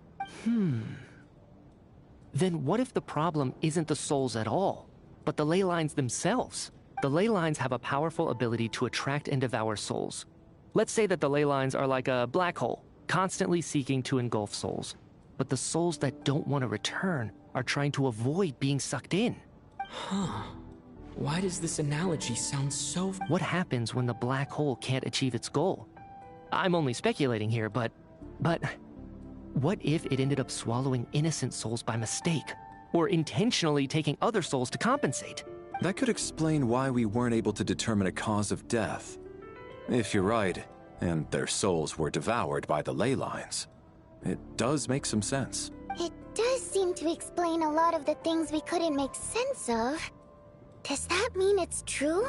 Except there's no concrete evidence. Mitya's relying on a lot of logical leaps. Still, it seems like the best explanation we have under the circumstances. Alright, so how could Shram not know that he's dead? Seems a little unlikely that he hasn't noticed anything unusual even after several days interacting with us. On the contrary, it's perfectly normal for a soul to wander the theater for centuries without questioning their existence or reason for being there. It's simply what's natural for them. You know what, Mr. Brainiac? I think you might actually be right after all. I'm trying to remember and... even though my head feels like it's going to explode. I was the one who didn't want to remember my own death. So I forced myself to forget. Well, I'm sure those are painful memories. My lady and I snuck out to go on a date one day. We bought tickets for the theater. It wasn't really my thing, but I was just happy to be together. All of a sudden, a group of people burst into the theater, shouting for all the water imps to get out. Performers and audience members included. It was clear the conflict between humans and Fae had reached a boiling point. This time, the extremists were even coming after the water imps who had nothing to do with the war. I thought I could pull one over on them. So I took off my jacket, draped it over my lady, and tried to sneak out amid the chaos. But I got caught. They started shouting, calling me a traitor to humanity. But I was going to do whatever it took to buy our chance to escape. No matter how many people stood in my way. I had to. Both as their bodyguard. And out of love. It's all right, friend. You can stop there if you want. You don't need to dig all that up again. It's just... even now, I'm still struggling to accept the truth. How could I'm... sorry, everyone. If I'd known I was a dead man walking, I wouldn't have dragged you down with me. If I'm the cause of all this death, then punish me however you see fit. But, Mr. Shrim... No. I refuse to be a burden. I know what I have to do. You said I've been wandering the theater for centuries, right? I guess it's high time I got a breath of fresh air. Out there, I mean. I'll leave this place, and take all this death with me. Go out on my own terms. Mr. Shram, I'm sure we can figure out a different course of action. My good sir, we both know I'm not supposed to be here.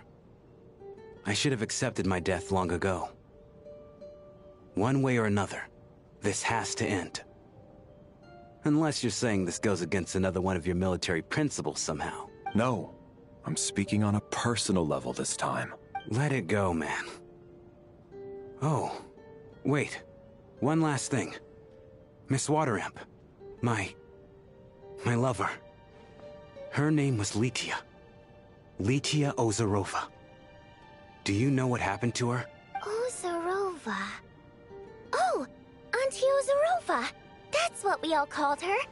I remember her as a very kind elder. She had a bunch of kids, too. I'm so glad she survived. And she had lots of kids? As long as she went on to be happy. That's all that matters. Besides, I'm dead. My soul's been wandering around here for so long because I was worried about her. But now, I can go without regret. There's no need to see me off, my friends. I've enjoyed our time together over these past few days. Perhaps we'll meet again in the next life.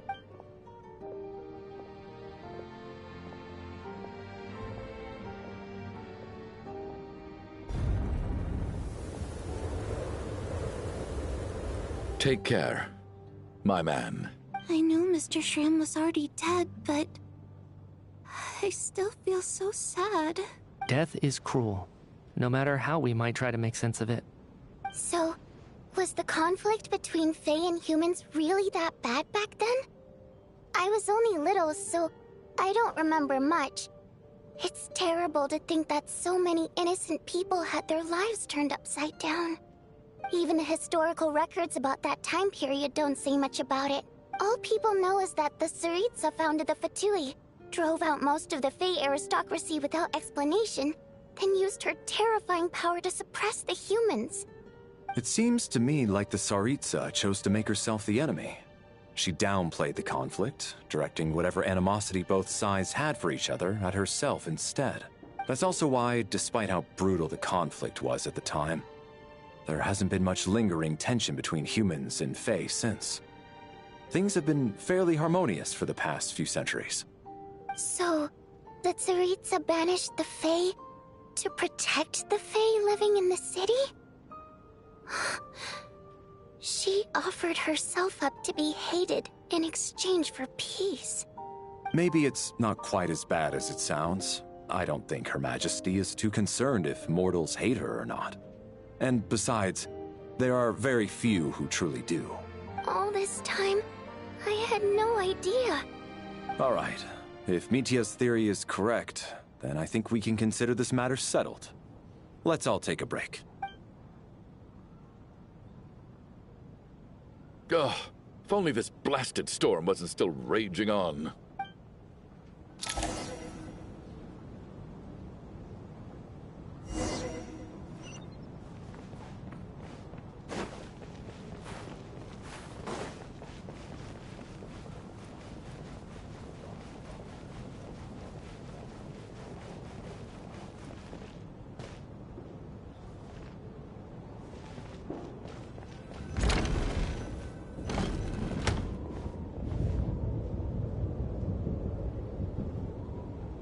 Looks like now we can just rest until the snowstorm stops.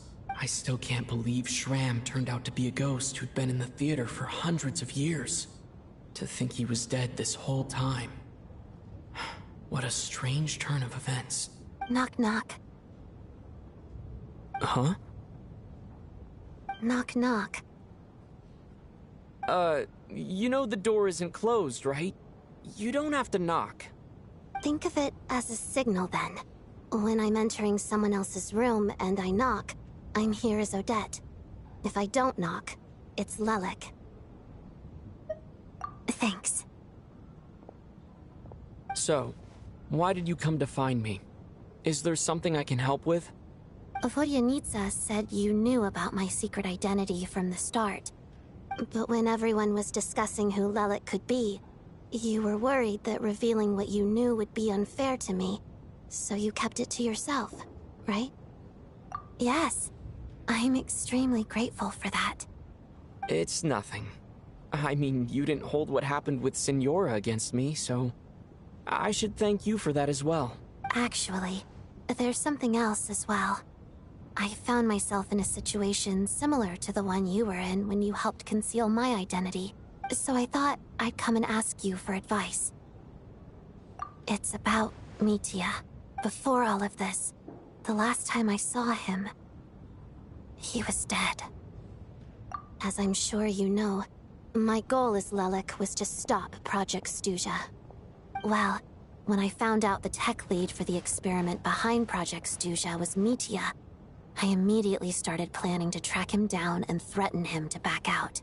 I often saw him around the theater, but I soon concluded that making my move there would risk exposing my identity.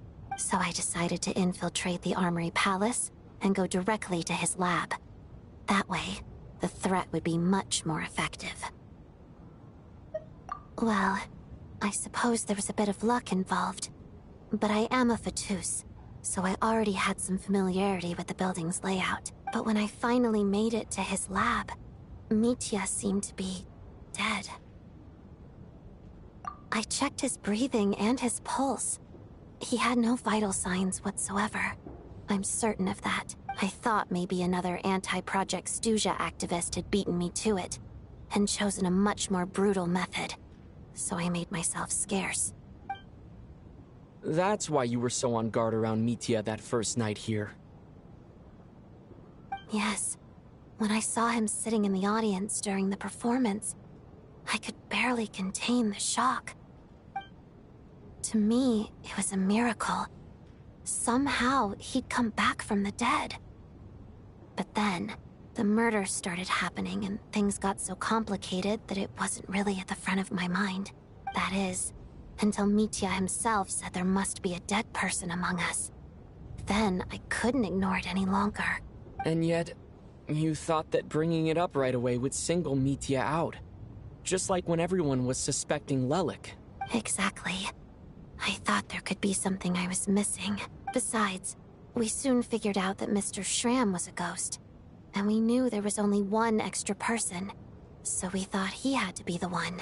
But now, it seems like there's another candidate. I understand why you kept it to yourself. There was so much information being thrown around during that discussion. Bringing up Mitya would have just introduced more confusion. So, what do you think we should do? Let me confirm one thing first. When was it that you found Mitya dead? Around a week ago. Sometime in the afternoon. A week ago? That's earlier than I thought. I saw him just a few days ago at a restaurant. That definitely would have been after you found him dead. He seemed completely normal to me. Chatting with Vodyanitsa, trying to avoid Valeri. So he was definitely alive on that day. Huh. Well, all I can say is I know what I saw. Here's a thought. The reason we even suspected a dead person could be among us was because of the problem with the theater's ley lines. But Mitya's death happened inside the Armory Palace. The ley lines affecting the theater shouldn't reach that far. You're right. I guess he doesn't fit the profile of the person we were searching for. I think the chances of it being him are very low. Surely he can't have died for real in the Armory Palace. Unless what? Unless he really did come back from the dead.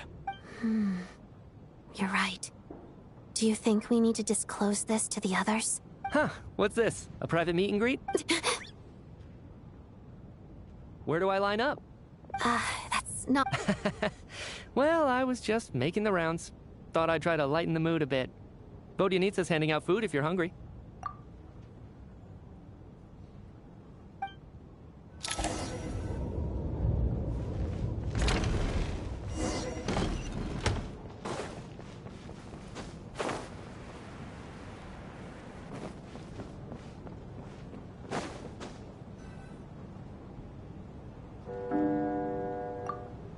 What is going on with this storm? Could it be connected to that monster that just arrived in Snezhnaya? I almost hope it is. Her Majesty the Tsaritsa left to vanquish that beast herself. We just need to wait for her triumphant return. Do you think people still feel the cold after they die? I'm wondering about Schramm. Oh, maybe we should have given him a coat before he went out there. Death itself is cold, isn't it? I'm sure the storm will embrace him. Well, I hope he has a safe journey. I'm going to miss him, I think. It's not like we can blame him for Rampana and Kulish's deaths. Thinking back on it, we barely made it out alive ourselves. Once we get out of here, how are we going to explain what happened to their families?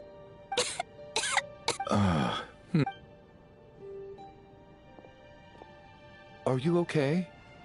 Here, take this. I've never used it. Look who's Mr. Nice Guy all of a sudden. Is it because Tonya stood up for you this morning? At least you know how to return a favor. Yeah, without Tonya, who knows how badly he would have been hurt. I told you already, I never intended to resort to violence. Bunch of rascals. Little girl? I was rather surprised when you spoke up for me this morning. I didn't think I had many admirers here, so... No need to thank me. I said some bad stuff about you too. I've been, too embarrassed to admit it, but, you remind me a lot of my daughter. So kind to everyone, but never lets her old man off the hook. Unless my wife and I are having a fight, then she's always on my side, especially when she was little. every time I took her out. All right, easy now. How long have you had that cough, Tonya? I don't know. It's probably been a while. Are you taking anything for it? Yeah. I'll be fine once I see my brother. He's gonna pick some frost fairy flower leaves and brew a tonic for me.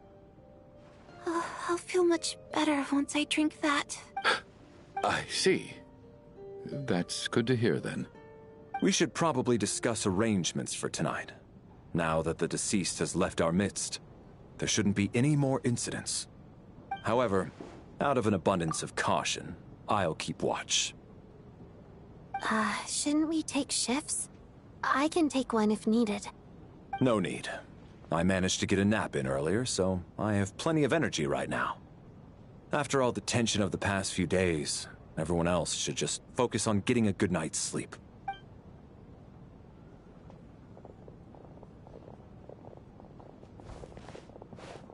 What a long day. This whole situation turned out to be way more complicated than I expected.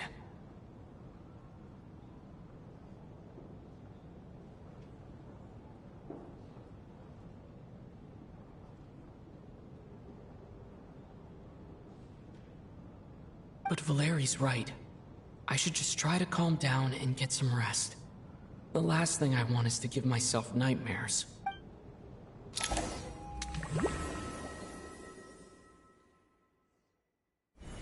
He's awake!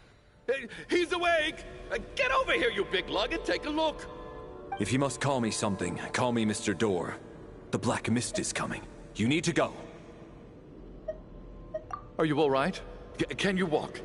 We just got attacked by monsters on our way up. That Mr. Door fellow protected us. He just seemed to come out of nowhere. Not much of a talker, but when it comes to taking down monsters, that man doesn't hold back. Curses! The Black Mist is catching up to us. Mr. Door, I don't believe I've ever seen you around here before. Why is that? There's no need to try to get to know me. I'm just Mr. Door. Mr. Looking for trouble! Get rid of them! I can just push these ones off. Having second thoughts? Well, anyway, we're lucky to have you here. Thanks for saving us earlier. What the? No need to thank me. This is where my duty lies. Get over there!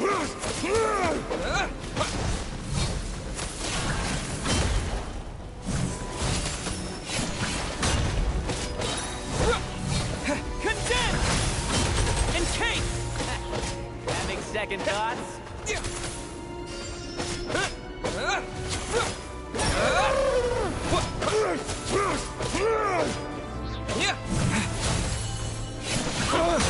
This is not the end.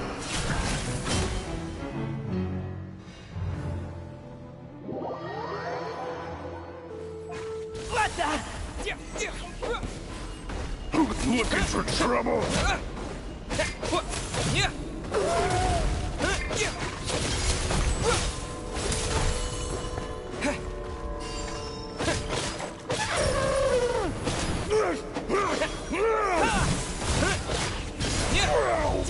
Blade!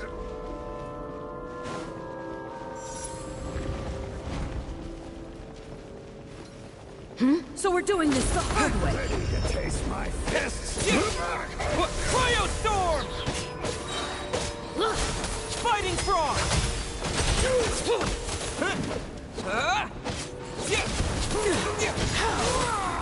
You asked for it!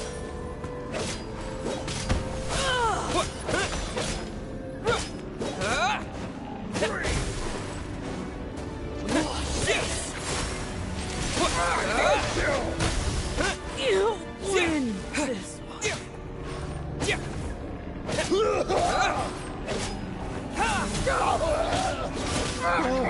Remarkable work, Mr. Door. If I had your muscles, I'd do the same. Are none of these doors the one you're looking for? No.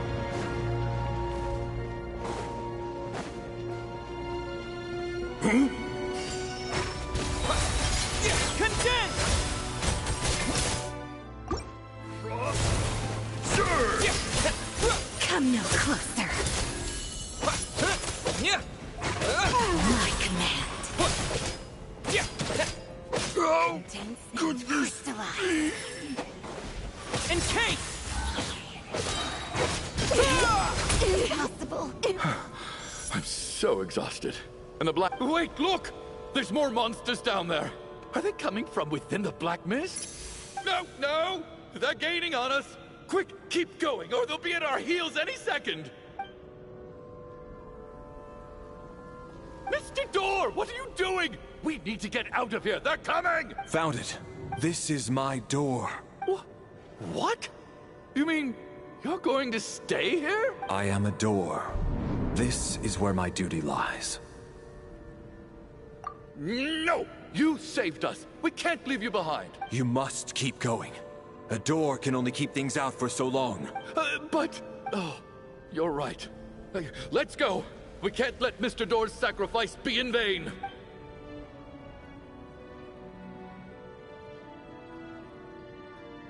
The black mist isn't moving anymore.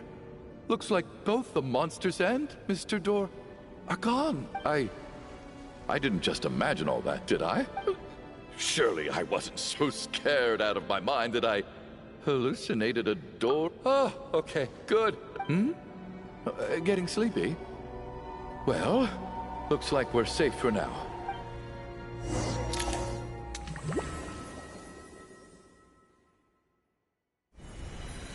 What time is it? Is it morning? I think I had a nightmare. I guess everyone's still asleep? These past 2 days have been exhausting. Valeri's keeping watch though, so he's... Valeri?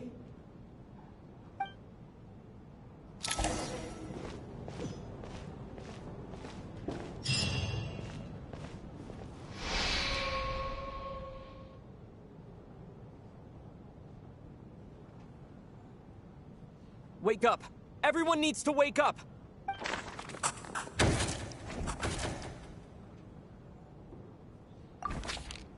Just like the last 2 nights. No clear cause of death. I've been a real thorn in your side, haven't I, Mr. Valeri? Now you can rest in peace. But for me, life will be all the duller for not having to run away from you, my friend. How's Tonya? I just checked on her, and it doesn't seem like anything serious. She's just exhausted from the past couple of days, and she's still recovering from her illness. We should let her sleep a bit longer. That means Valeri was the only one who died last night. If Valeri was awake and keeping watch, it would have been impossible to kill him without waking everyone else up. That much is certain. This is so frustrating. Why has nothing changed since yesterday? I thought we already dealt with the dead person causing all this. Actually, one thing has changed. There's only 1 victim this time, not 2. Does that mean...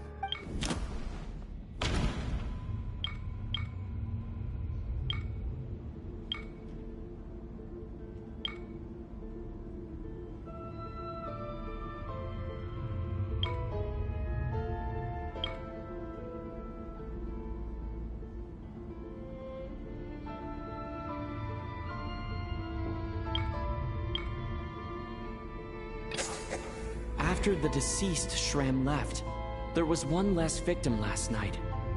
That more or less tracks. It's a reasonable conclusion, considering the only variable that changed. The number of people who die each night is equivalent to the number of dead among us. That's your theory, right? Exactly. We identified Mr. Shram, and the night after he left, the death toll dropped from 2 to 1. By that logic, there must be 1 more dead person left among us. Another one? But there was only 1 person unaccounted for in the ticket checks, right? The head count should match up now. Having an extra person was definitely a cause for alarm, but being 1 person short isn't nearly as unusual. Someone could have left in the middle of the show, or made it out before the storm hit. 1 more dead person among us. If Mitya's theory is right, then what Odette told me seems a lot more relevant. It's just, at the time, we had no reason to think there was more than 1 dead person. If only we'd taken it more seriously as a possibility. Maybe this could have been avoided. I'm sorry. This is my fault. I had information that could have been helpful, but I held back. I'm partly to blame as well. I was too quick to dismiss Odette's concerns. What is this about? What have you two been getting up to behind my back? Sounds like there's some big news you've been keeping from the rest of us. Well, we're all ears.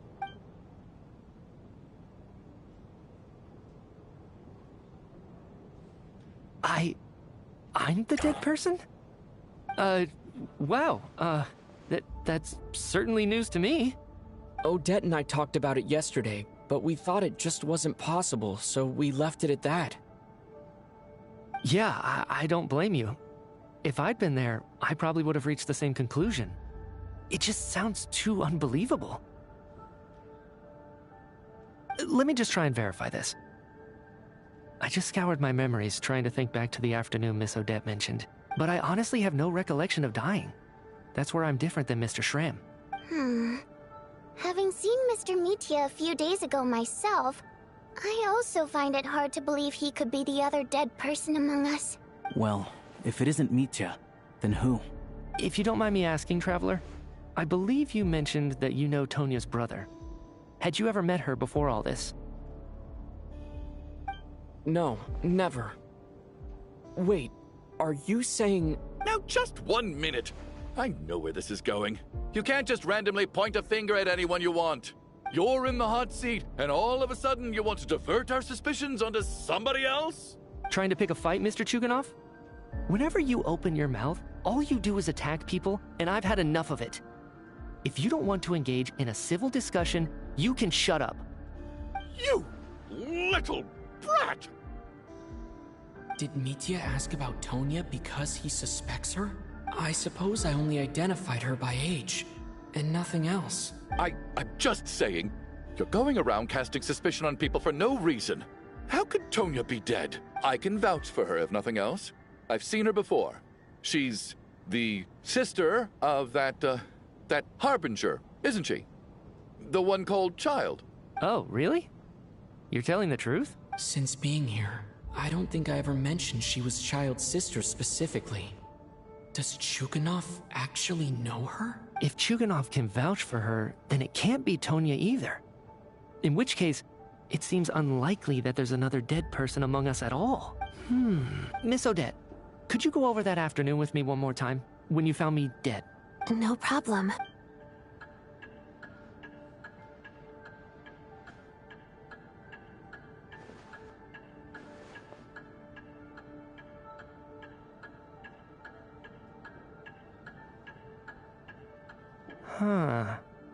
No matter how hard I try, I just can't remember anything about dying. Miss Vojanitsa, during our last meal together, I told you how some of the researchers were suffering from temporary memory loss. Do you remember that?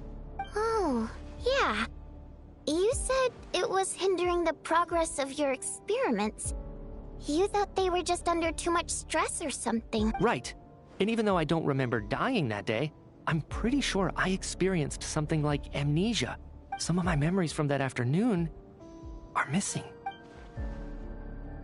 Are you suggesting you're missing the memory of your... Of course. How am I only just realizing this? Humans aren't necessarily aware of their own death.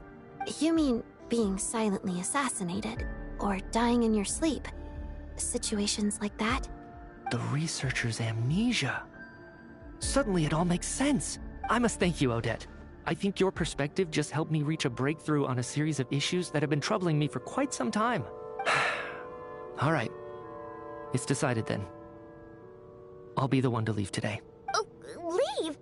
Hey, wait a minute. Aren't you rushing into this? What if you're wrong? You'll pay with your life. Come on, kid. Aren't you gonna fight for your life?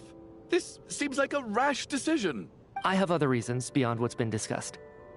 In fact, thinking back, I remember during Miss Odette's performance, while I was sitting in the audience stalls, a brilliant new idea for my research popped into my mind. But then, my train of thought suddenly cut off. I can't remember it now at all, and I didn't take any notes. I guess that must be another instance of temporary amnesia. No. Hold on. I see where you're going with this. You're suggesting that each instance of temporary amnesia is a death, right? There's a glaringly obvious flaw in that idea, no? How can one person die so many times? I believe Miss Odette's account. During the period where my memory is blank, I must have been either dead or in a similar state. All it would take is for the same thing to happen in the theater, and I would come under the effect of the ley lines in this vicinity. This increases the likelihood of me being the deceased, does it not? But... There's no evidence to suggest that anyone other than me is a candidate for the deceased. So allow me, as a scientist, to treat this as an experiment. Please relax, everyone. I don't think things are as bad as they may seem. If I really am the deceased, then to leave the theater will be a relief for me. If, on the other hand, I'm still alive right now, well, apparently you've all witnessed my resurrection recently anyway. Who's to say I won't return from the dead again this time? Mitia's right. This is the only thing we can try right now. I think he's deliberately downplaying the gravity of the situation, though. He probably doesn't want to burden everyone. What is a scientist if not someone who gambles on experiment after experiment in an attempt to obtain the truth? With this snowstorm, the ley line phenomenon, ghosts of the dead, and my amnesia, we've been paralyzed by not knowing and powerless to do anything about it. But if I do get resurrected, you can be sure that I'll come back with the truth of all this. Just you wait.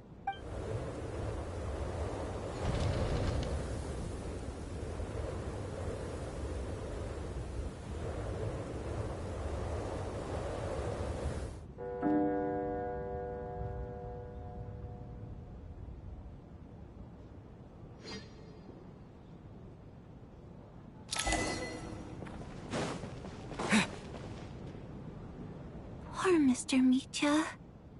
I didn't even get to see him one last time. Maybe it's a good thing that you weren't there to see it. It was a hard thing to watch. I hate goodbyes.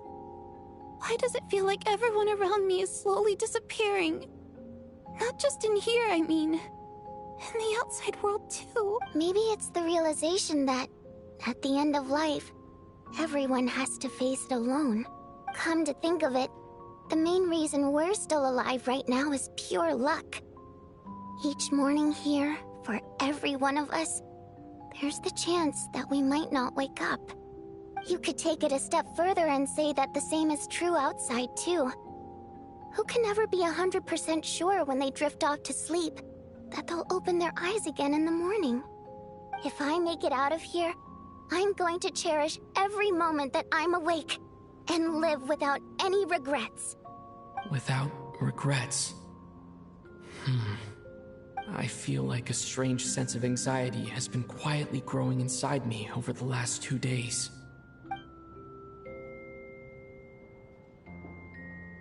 Are you okay? You look really glum. If something's bugging you, let's talk about it. There's only a few of us left here now. After everything we've been through, what's the point in keeping things bottled up? I have a travel companion named Paimon. Alosha and Odette have met her before. She's been feeling unwell recently. You're worried about her, aren't you? That makes sense. We've been trapped in here for days. To be honest, I used to feel like I was just a spectator in this world, watching everything that happens from the sidelines. Maybe it's because I'm a descender. A descender? But with Paimon by my side, over time, I slowly felt my connection to this world growing stronger. She loves eating, sleeping, and having fun, but she's also a great guide. It's her authenticity that makes this whole world feel more real for me. Over the last few days that we've been apart, I've often caught myself wondering, what would Paimon say if she were here right now?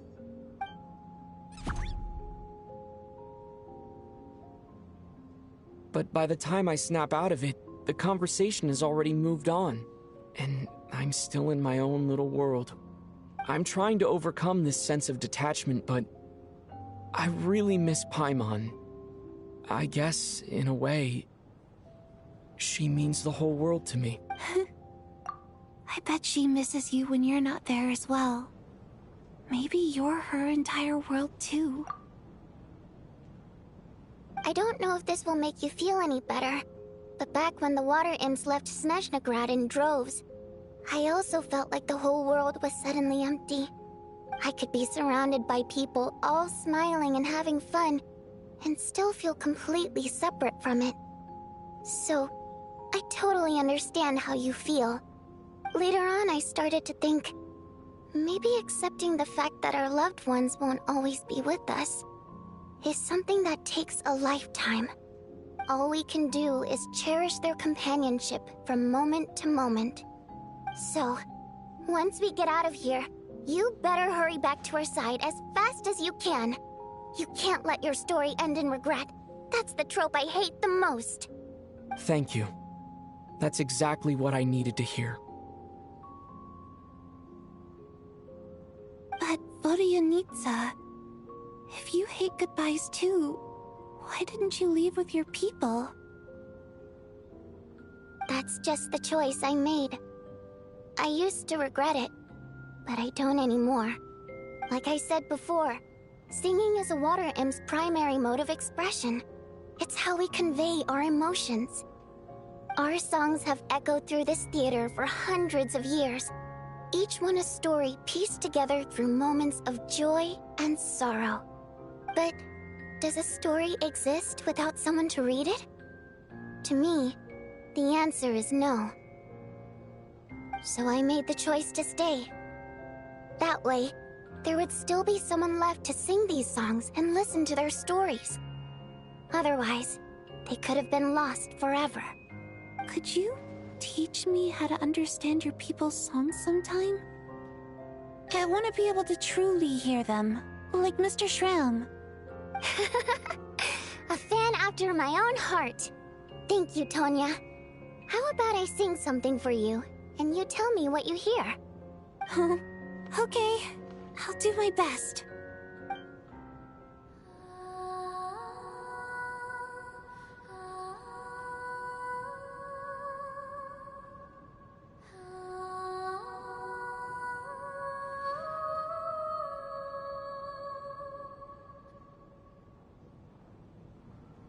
I've never heard that one before. I feel like I can hear a sense of longing somehow. I wonder why that is. Color me impressed, Tonya. You're a keen listener. Most people can only tell if a song is happy or sad. I didn't think you'd be able to pick up on such specific details. So, what's the song about then? Come on, tell me! I've actually never performed this song in the theater before, because it has more of a ceremonial purpose for our people. It's not meant for the stage. It means something like, may those we have lost watch over us, and follow this song back home in the night, so that we might be reunited once more. No wonder I could hear that sense of longing. You sing it for loved ones who have passed away. I hope it reaches them. It's getting late, Tonya, and you're not well. We should all turn in early. I suppose there's no reason to keep watch tonight. Okay, but, before I go to bed, could you sing that song a couple more times for me, Vodyanitsa? Of course. Anything for my #1 fan.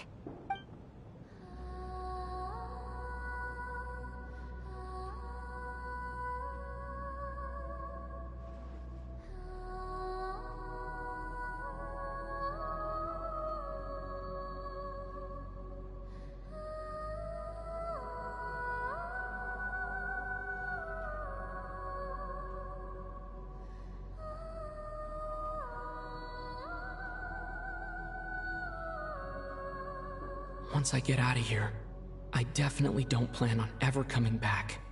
But I guess that means I'll never get to hear Vodyanitsa sing again. That's a sad thought. Before I fall asleep, I should cherish this moment of companionship while it lasts.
my. It's so dark in here. And I feel kind of dizzy. Am I alone?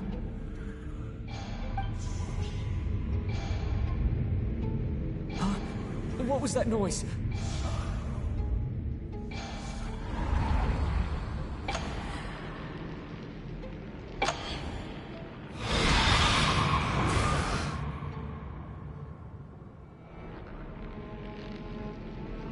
Return, O spirits.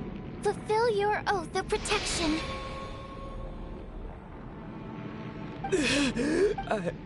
I'm alive? What just happened?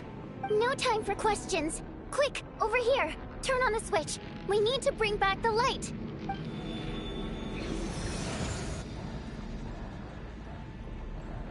All right, we're safe. The spirit just now is called Night Prayer. The light subdues her, but she'll attack without a second thought in the dark. Sort of. I know it's hard, but you can't let this place go dark, or she'll kill you again. Yep. Luckily, I was here to resurrect you. Otherwise, that'd have been a real bummer. A bit more than a bummer, I'd say. Wait, so you have the ability to resurrect people? Sure I do. I'm your guardian spirit after all. I specialize in soul recall. Oh, it's nice to meet you, by the way. Thanks. It's nice to meet you too. All right, there's no time to waste. The black mist is already catching up. We need to avoid it at Night Prayer at all costs. Come on, let's go. We need to reach the next switch before the place gets too dark. If we bring the light back, Night Prayer won't be able to get to us. Sweet, sweet light! It's back! Shh! It's Night Prayer. We need to move quick, but don't let her notice you. Look out!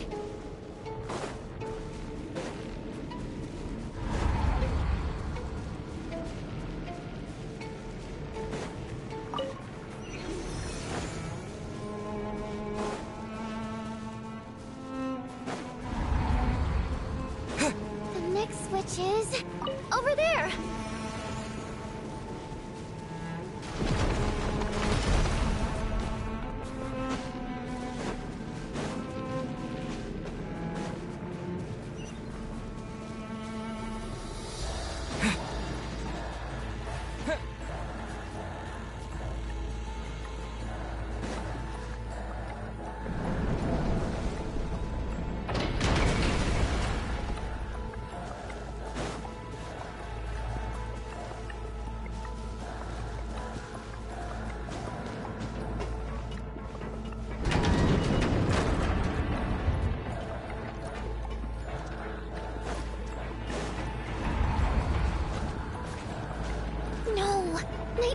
Here too.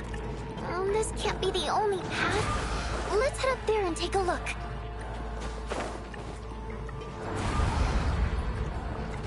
The switch is just up ahead. Hurry! It's too dark. We're not gonna make it. Come on, faster!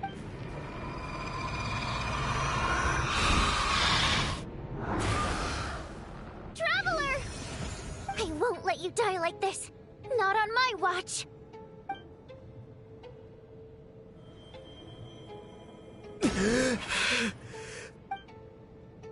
Even though it's not permanent, dying is definitely not a pleasant experience. Great. You're back. Yeah, thanks to you. Time for you to get out of here. Quick, before the light runs out. What about you? You're not coming with me? I can't. I've already been used up. A guardian spirit's skills are finite. I can only resurrect someone so many times. I might not look any different, but my essence has been exhausted. Now, I will slowly start to fade away. I can go no further. The black mist is where I belong. Why didn't you tell me sooner? Because it wouldn't have changed anything.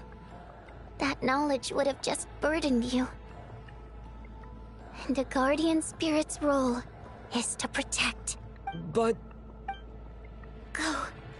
Now, before it's too late. I already hear Night Prayer approaching.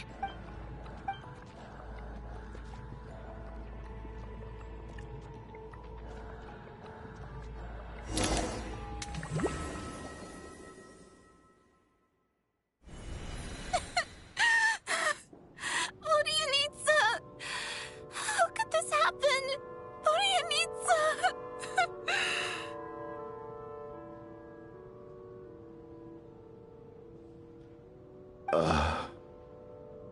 Well, I guess there's no need to inspect the body.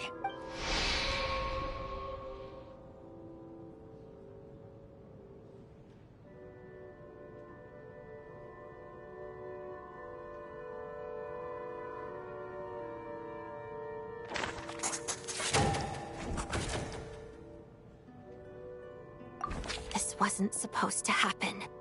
You lied to us, didn't you, Chuganov? You've been lying from the start. Take a long, hard look at yourself before you go around accusing other people. I suspected you on day one, Lelik, and now look where we are. By some strange coincidence, you've never been targeted. You just happen to have survived this long? No, you should be the prime... And you, little hunter, ever so content with staying on the sidelines. Yet, you were the one who stopped us from leaving from the start!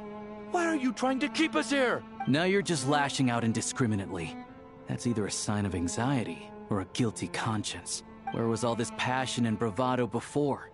Decided to fight until the bitter end. Is that it? Is that a threat?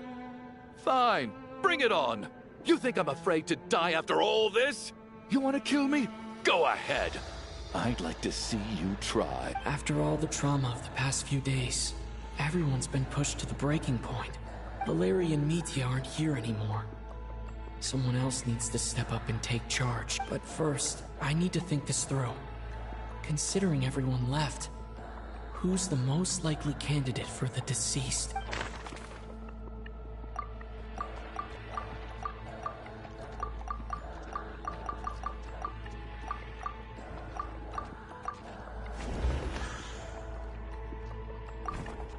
Of those who remain, the only person we've never met before is Tonya.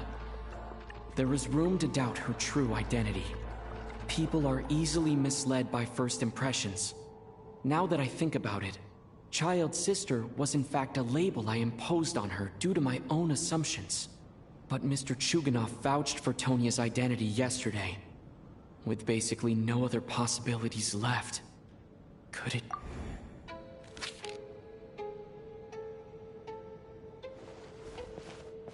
Tonya, how's Tusser been lately? Tusser? Your brother Ajax must have mentioned me in his letters home, right? Did he say anything about a blonde traveler? No. And my brother's name is Razik, not Ajax. Chuganov, looks like it's your turn to do some explaining. Yesterday, you said you could vouch for Tonya. Why did you give us a false testimony? I knew you were behind this, Chuganov. You've been lying through your teeth from the start. Everything about you is fake. Down to the wife and daughter you're always talking about. Your entire family man persona is a charade. That night, when I infiltrated your place as Lelik, I noticed you were home alone. Didn't think much of it at the time. Just thought everyone else was out.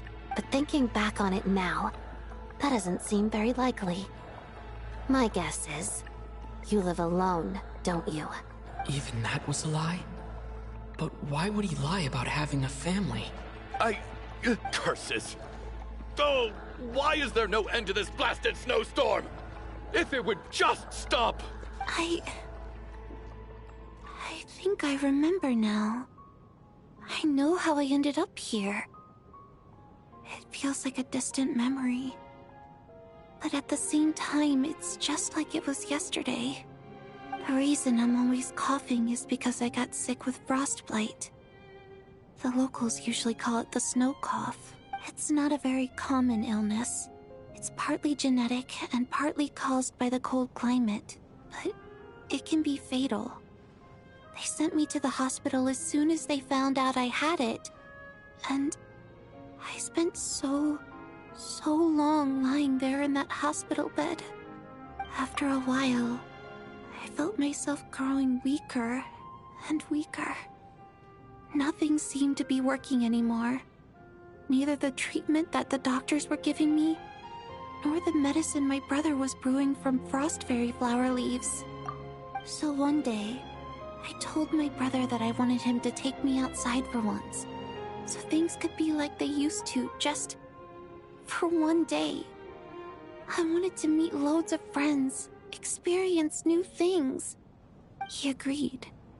He snuck me out of the hospital, and we escaped. We got to the theater, bought tickets, and went inside. Oh, it was all so exciting. I remember the show very clearly. It was amazing. But I found myself getting sleepier and sleepier. Oh, Tonya. When I woke up, I couldn't find my brother anywhere, so I guessed he'd already left. But there's no way he'd leave me behind. So I decided to stay here and wait for him. At the time, I figured he'd probably gone to brew some more medicine for me. I was planning to chew him out for abandoning me when he got back. Tonya, it sounds like by then you'd already... Yeah, I know. I understand now. Dead, aren't I? This cough and the feeling weak, it's probably just my body's memory. After all of that, it turns out I can't blame my brother after all. I was the one who abandoned him. I'm sorry, everyone. I realized this much too late. It seems like death skewed my perception. And now I've dragged you all into this mess. Your name probably isn't even Tonya, is it? Didn't that ever strike you as odd over the last few days? Well, when I was little, my brother and I read a storybook, and Tonya is the name of one of the characters. When we escaped from the hospital, our family and the hospital security were looking everywhere for us. So when you first approached me and said my brother had sent you, and called me Tonya, I thought he must have chosen a fake name that only the two of us would know. Because he was afraid of getting caught. No. It seems like that was just wishful thinking.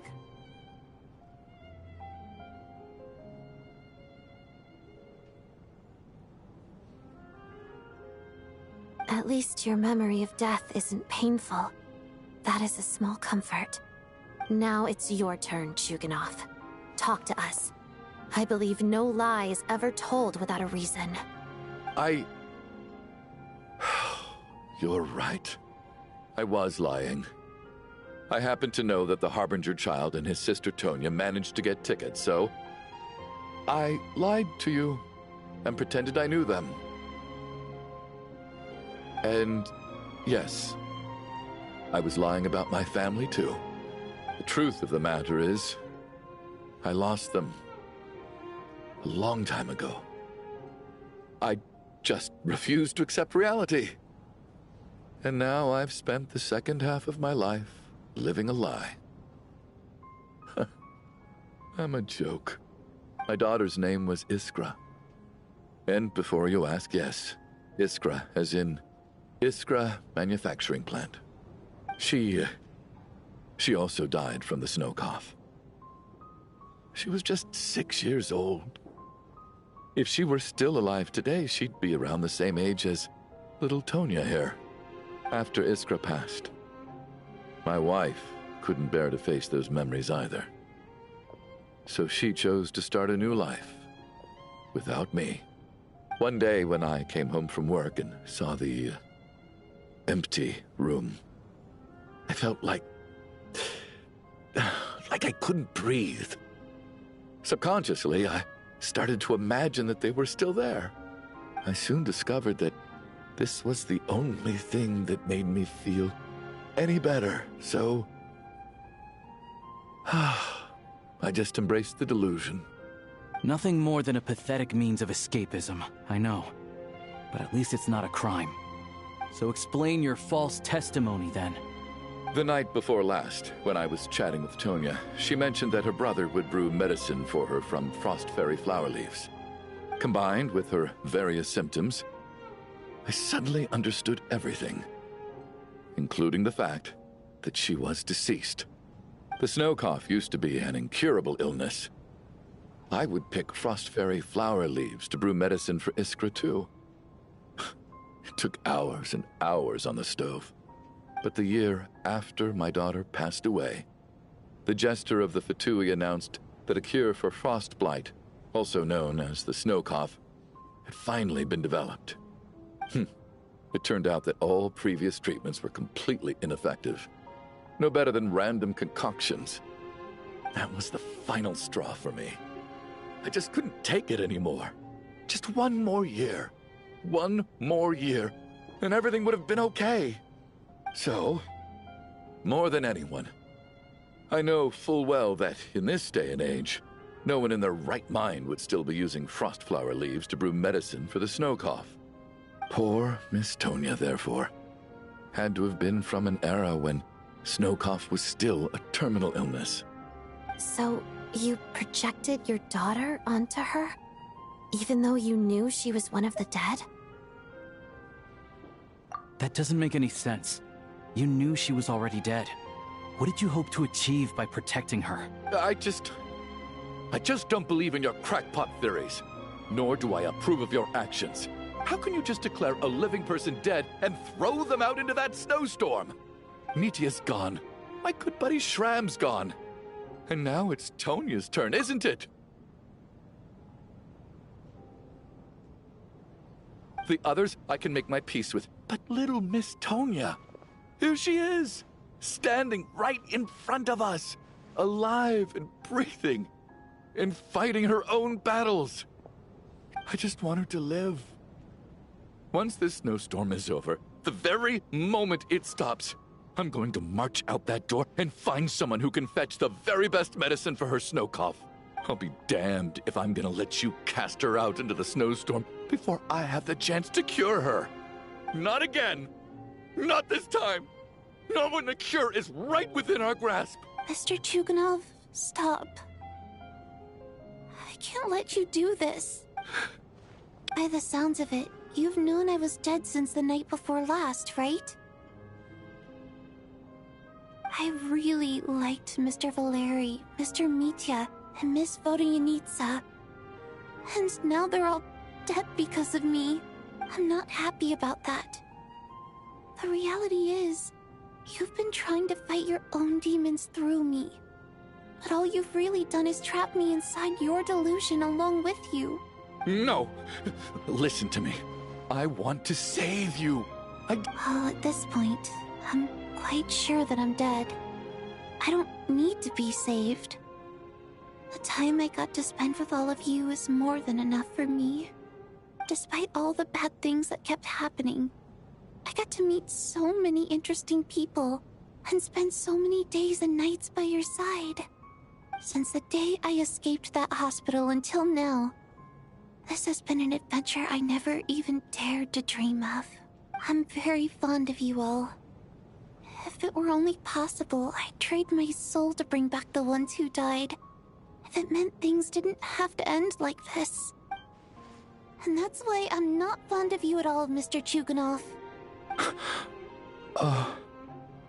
I'm sorry. It's them that you owe an apology to, sir. Not me.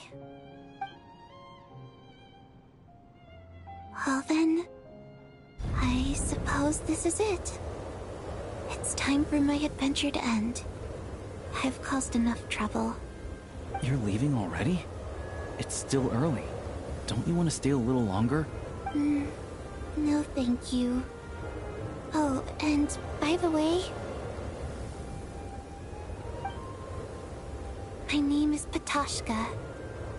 It was nice meeting you all. Feels strange that we're only being properly introduced now that it's time to say goodbye. Patashka?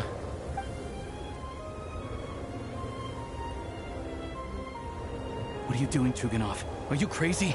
Let me leave. I can't keep lying to myself anymore. In your dreams. Don't think you're getting off that easy when you had a hand in the deaths of so many people. The Fatui have honed quite an array of enhanced interrogation techniques since they were founded. Once we're out of here, Lelik will personally give you a taste of every last one.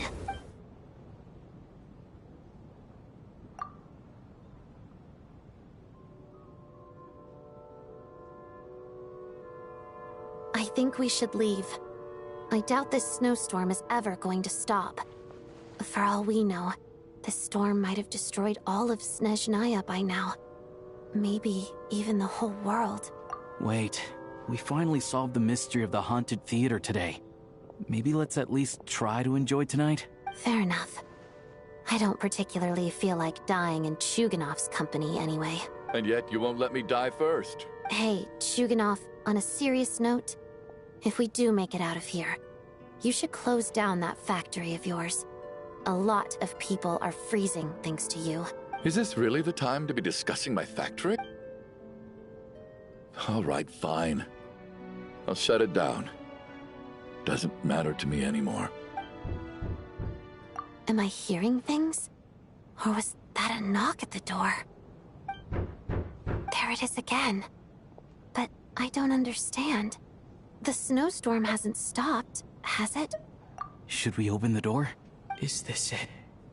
Is this nightmare finally over? If the last few days are anything to go by, I probably shouldn't be getting my hopes up. Whatever lies beyond that door at this moment. It could be something even more terrifying than everything we've been through so far.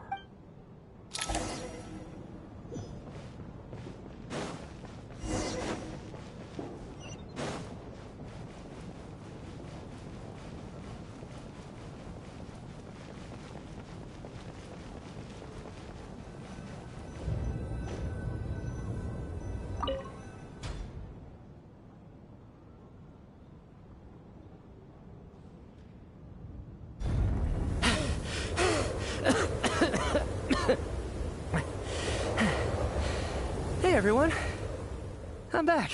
How are you doing? Feeling any better? Much better, thanks. Whew, it is so good to have you guys here. I was a little worried that the theater would be empty by the time I got back.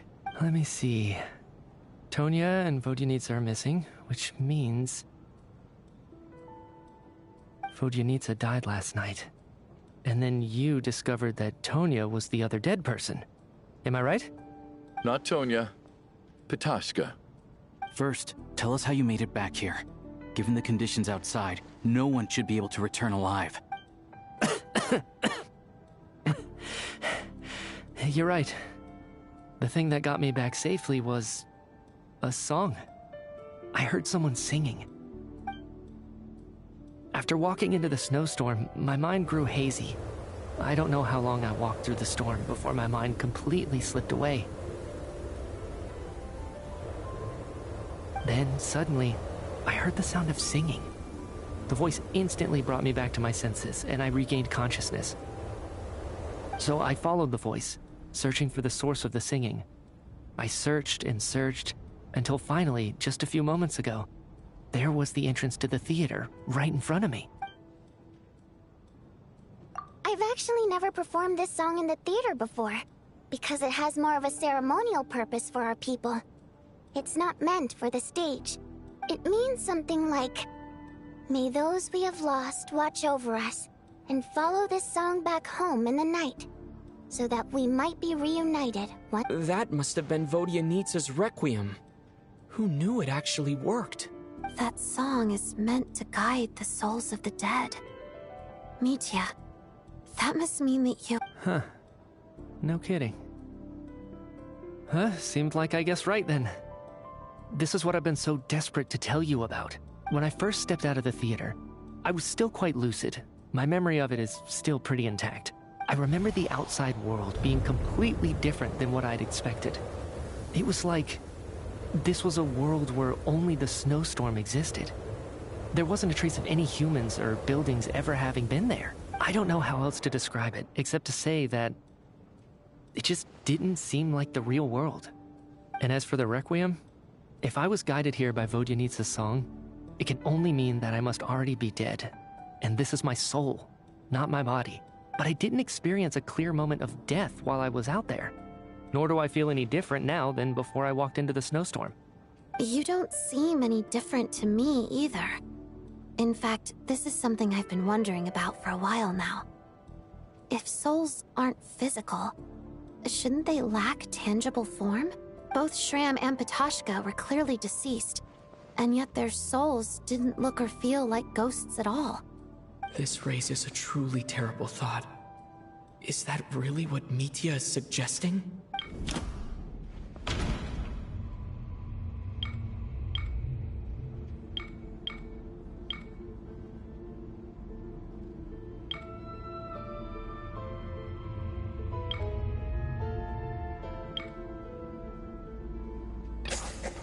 Mitya's soul was summoned back by the Requiem, confirming that he is indeed already dead.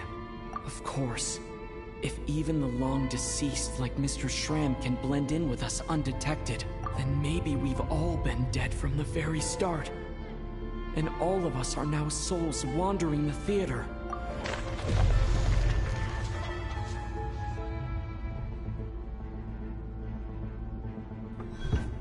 Yes.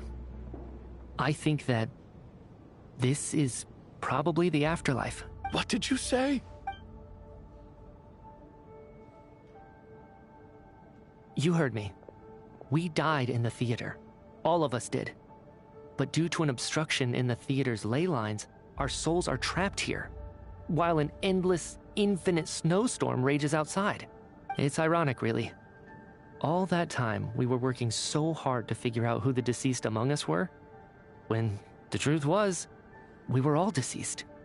The only difference being some of us died more recently than others.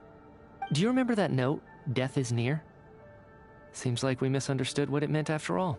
Death was nearer than we wanted to think all along. The note simply meant that all of us were already dead. So all our attempts to survive, our search for the deceased, it was all for nothing? Hard to say. At the very least, we helped 2 lost souls find clarity and go to where they belong. The presence of those 2 is probably what caused our souls to be drawn in by the ley lines. In which case, the deaths we've awoken to over the past few days were just souls returning to the ley lines for good. If what you're saying is true, doesn't that make us the lost souls now? Huh, no wonder. This afternoon, when I was moving Vodyanitsa's body, I noticed that the other bodies in the room hadn't decayed one bit after all these days. That's further proof that those aren't physical bodies at all, but merely our shells here in the afterlife. Am I really dead? This doesn't feel real to me at all. No, that's impossible. This cannot be how it all ends. I still find it hard to believe that all of us are dead. How exactly did we die in the real world? None of us have any memories of dying, right? Not even knowing how we died is preposterous. Good grief! Surely there has to be some reason. Exactly. It's hard to rest in peace when you don't even know how you died. It gave me lots to think about as I strode out into the snowstorm. I racked my brains trying to remember the cause of my death, the exact moment I died, the root of all of this, right up until my consciousness faded. Wait. Hold on. Right before I lost consciousness, I think I saw something. I can't remember. And I think I lost my notebook and pen. Mitya, your hand. Is that blood on your fingers? Huh? You're right. There's blood on the fingertips of my right hand. Looks like it's already dried. When did that happen?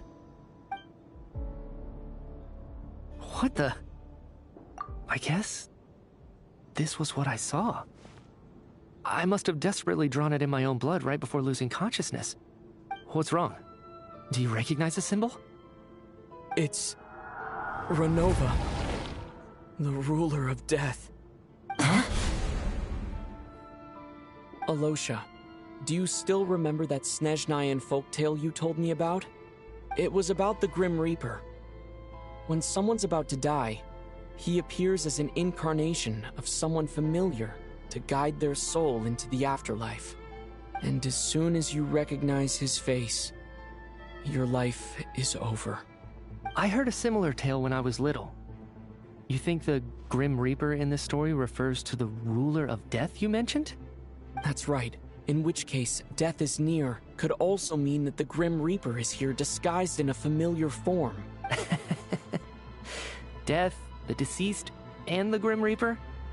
So it's a triple entendre. When I first saw this note, I thought it contradicted the investigation report. But now it seems like that was the whole intention. So the Grim Reaper deliberately misled us. Then, we started suspecting each other and searched for the deceased while they hid in plain sight. By that logic, the one person most likely to be the Grim Reaper incarnate is...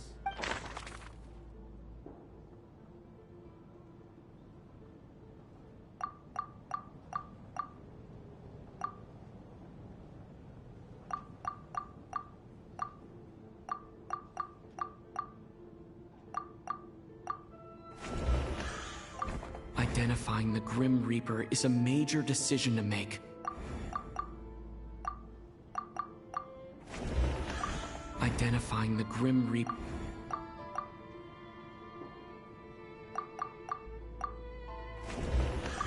Identifying the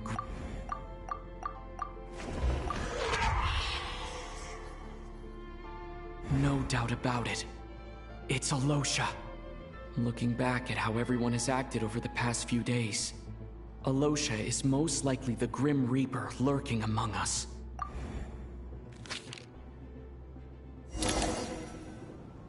Is it you, Alosha? You were the first to discover the investigation report, and you had plenty of time to slip the note inside to mislead us. So? Surely you can't suspect me based on that alone. What if someone else found the investigation report first, slipped the note inside, and then put it back without telling anyone? There's no denying it. The note could easily have been slipped in much earlier than it was discovered. That's not all. I've also noticed that although on the surface, Valeri, Mitya, and sometimes I were the ones taking charge of the situation. Looking back now, even though you didn't say much, you were always subtly guiding everyone from the sidelines. What do you mean? You were the one who emphasized how dangerous it was outside and insisted we all stay here.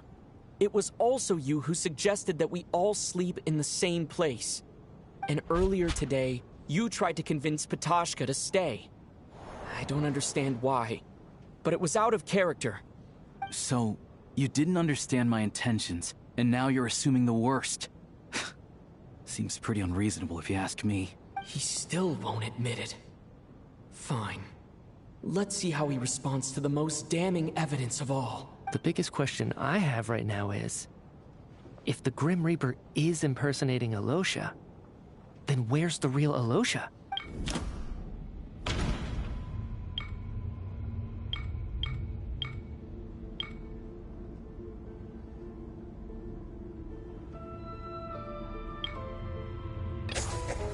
That's right. This was the moment. Right at the start, before any victims had even emerged, Alosha was switched with the Ruler of Death while everyone's guard was still down.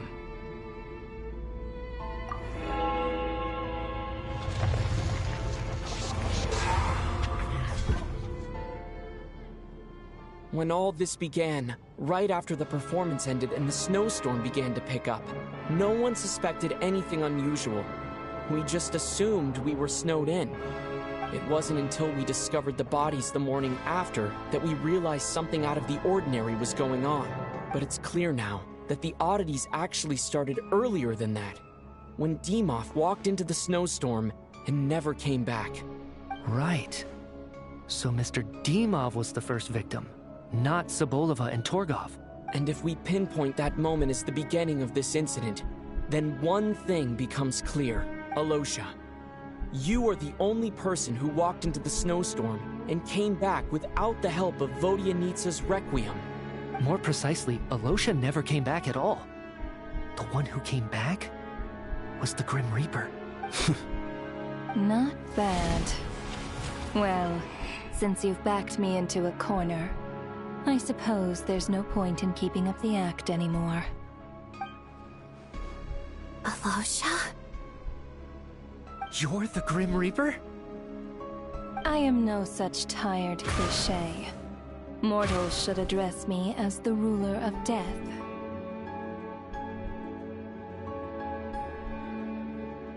Before being wiped out for good, you identified the two deceased, and even sensed my presence. A commendable achievement. Far beyond what I expected. I heard you can ferry souls.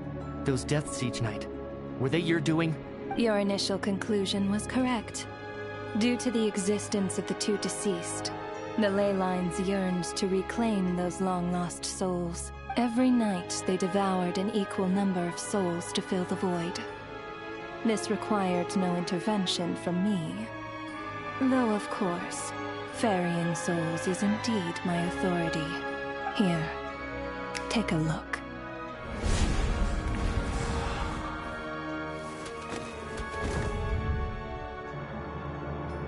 What are you doing? That takes care of today's two. Don't get so worked up. You are already dead, and your souls must return to the ley lines. I know we're already dead. You murdered us, didn't you? Murdered? No. Murder is when mortals usurp my authority. Death is my jurisdiction. If I require someone to die, I need not resort to such laborious methods as murder. You simply met the criteria to trigger my curse of death. I know about the curse of immortality. So there's another death-related curse too? You cursed us? When? And why would you do such a thing? So often, humans pray to me, begging to know when their death will come, and what form it will take. But few people ask why. If you must have an answer, know that death comes simply because one's time has come. So you're not gonna tell us the truth? Hold your tongue. By all rights, you shouldn't even be allowed to speak with me. Those angels from the past are to blame for the reckless renovation of the ley lines here. It's made my work on this occasion infuriatingly complicated. Work? So trapping us here, making us watch our friends die, that's just another day at work for you? You clearly have a lot of questions. Fine. As a reward for your remarkable accomplishments over the past few days, I shall answer a few of your inquiries, provided they aren't too unreasonable. After the physical body dies, the soul must return to the ley lines for that person's death to be considered complete. My work encompasses the entire process of death, including, naturally, the guiding of souls into the ley lines, with which you are now so familiar.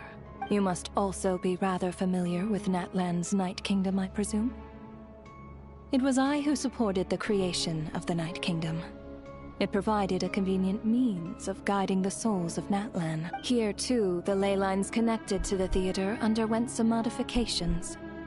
The angels hoped to make them capable of accommodating the souls of some special creations. But this actually hindered their ability to accept ordinary souls to some degree. This effect manifested itself after you died from the curse in the theater, leaving you stranded in the afterlife, unable to achieve a complete death. But if souls who die from the curse of death fail to return to the ley lines within a short window of time, they will miss their chance for good. Then, they will remain forever suspended between life and death, no longer subject to the authorities of either. So if you don't resolve this matter soon, and see all our souls return to the ley lines before long, we'll escape your control. Mitya is sharp. This must be what Renova was worried might happen, and the reason she got involved to begin with. But if you have the authority to guide souls, why didn't you just show yourself and get it over with? Why hide among us in the form of Alosha? You seek to understand the mind of a god. Very well. I'll tell you. This is a theater, and I decided I wanted to watch a show about death. That's why I encouraged you to take the events to the stage. I found myself getting quite immersed. I suppose the entertainment you provided makes up for all the trouble you've caused me by being so defiant in the face of death. There. Are you happy with my answer? Can't say I am. Really? But it fits the stereotypes you humans have about gods. Just moments ago, you were complaining about how infuriatingly complicated your work here has been. Work is work, I get it. There are times when it's a huge pain, but you just have to get it done. That's a rather unique perspective for a human. You are in fact correct. There is a pain point in this case. Due to the obstruction in the theater's ley lines, there is a hard limit on the number of souls they can receive each day, making it impossible for me to ferry all your souls at once. Revealing my identity too soon would inevitably have led to futile resistance, and there was a risk that any souls who chose to run would disappear. Then there was the issue of the 2 lost souls you called the deceased. The way you resolved that quandary was all part of my design. That's what I don't understand. If all of us were souls of the dead, what made their presence among us special? For centuries, they have refused to return to the ley lines, exploiting the issues created by the angel civilization to resist being drawn in.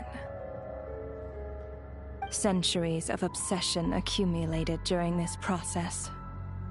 You may think of this obsession as the resentment of the dead. It reached the point where I could not afford to leave it unchecked. But the only way to fix it was to help them acknowledge their own deaths, make peace with their regrets, and willingly walk into the snowstorm. Only then, with my guidance, could they finally return to the ley lines. Otherwise, you would not like to know what the consequences would have been. I vaguely remember seeing Batashka, but in the most terrifying form. Was that in a dream? Is that what would have become of her if she hadn't returned to the ley lines? I see your dreams brought you many revelations. So you see, death in fact grants wisdom to mortals. Souls connect to all things in the world, and see the chain of cause and effect between them. It's nothing unusual. Anyway, giving psychological counseling to lost souls is not my strong suit. That is more of an angel's role. It was something I could not resolve directly using my authority, so I decided it was easier to leave the bomb defusal to you. Meanwhile, of course, their presence caused the souls of other members of your party to return to the ley lines each night. From where I stand, that was killing 2 birds with 1 stone. As both issues slowly resolved one another without me having to lift a finger, all I had to do was stay close by and keep the situation under control. And, of course, while I was at it, I thoroughly enjoyed watching this drama, dealing with death from a mortal perspective, play out on the stage. Sounds like you had it all figured out, Grim Reaper. I just did the math. You said there's a hard limit to the number of souls the ley lines here can receive each day. It's 2, isn't it? That much is obvious, even to a fool. It's time to review this whole affair. If the ley lines can only take in 2 people per day, I need to go over the deaths from these past few days again.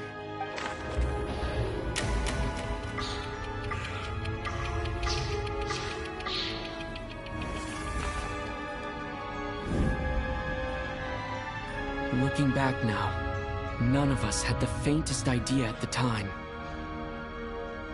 From the moment that staff member named Dimov walked into the snowstorm, the incident had already begun.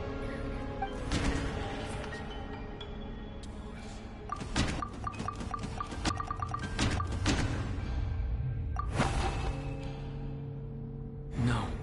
Let me go over this again.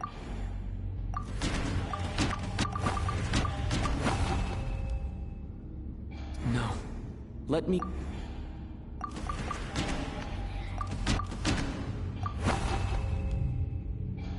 No. Let me go...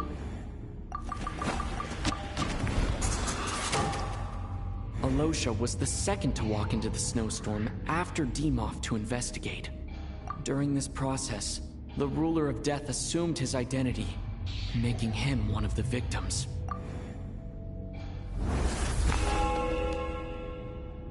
During our first night in the theater, everyone was caught up in the novelty of it all. No one could have expected there would be victims the very next morning.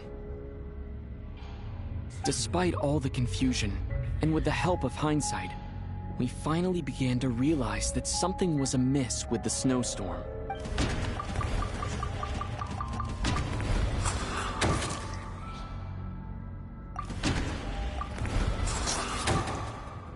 The ley lines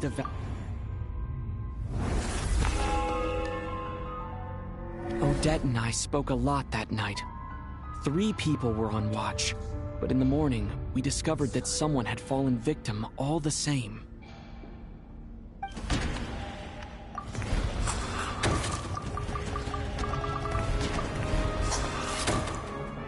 The deaths of Coolish and Rampana caused everyone to stop suspecting Lelik. Unexplainable phenomena occurred one after another, leading Mitya to suspect that we were caught up in a supernatural event.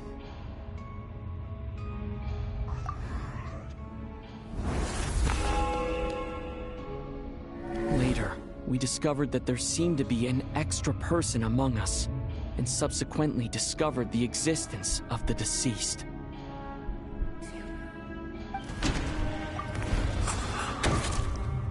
Mr. Schramm realized he was the deceased and walked into the snowstorm to return to the ley lines of his own accord. It turns out there really was a dead person among us.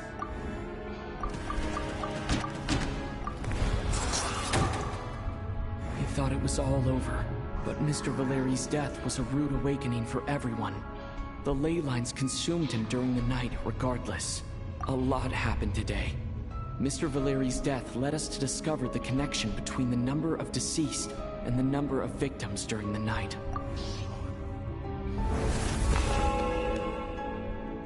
The fact that there was more than one deceased seemed to bring us back to square one.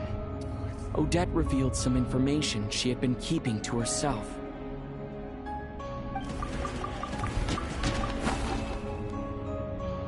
Although Mitya did indeed walk into the snowstorm that day, he returned from the ley lines with the help of Vodyanitsa's Requiem.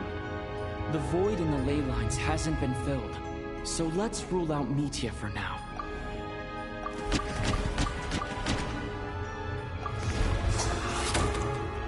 As it happened, Patashka filled the void left by Mitya's return from the ley lines by walking into the snowstorm this morning. The girl I thought was child sister Tonya turned out to be another of the theater's deceased.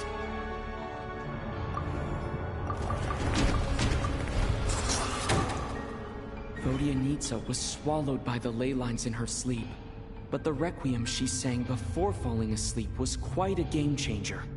Come to think of it, Patashka was about to walk into the snowstorm at that time, and Renova, unaware that Mitya would return, was concerned that her soul would overflow from the ley lines. That's why she used Alosha's voice to try and persuade her to stay behind. Looking back, I suppose that was an early slip-up on her part.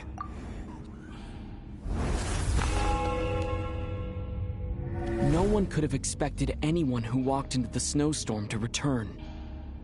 But just after nightfall, Mitya returned, bringing crucial information with him.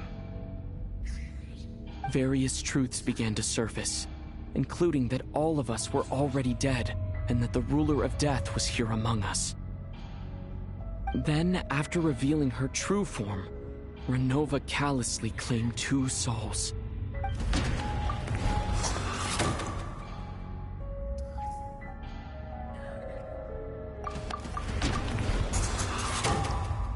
In fact, everyone was already dead by the time we took the photo. And in the days since, we've experienced many more partings in the afterlife. Now, only Mitya and I remain. And the true culprit behind everything still stands before us. In Mitya's eyes, I see the same anger and frustration that I feel. That covers everything. It's all clear now. Your work isn't finished here yet, is it? The Traveler and I are still standing here, safe and sound. The Water Imp's song threw things off a little, but it is of no consequence. The ley lines have already anchored your soul, and the first ray of light tomorrow morning will take you back. I, meanwhile, Need to review my attitude towards the Water Imp race? So the reunion in the night that Vodyanitsa mentioned. I suppose that was never meant to be a permanent reunion. That just leaves you, Traveler. My power only allows me to temporarily separate your soul from your body.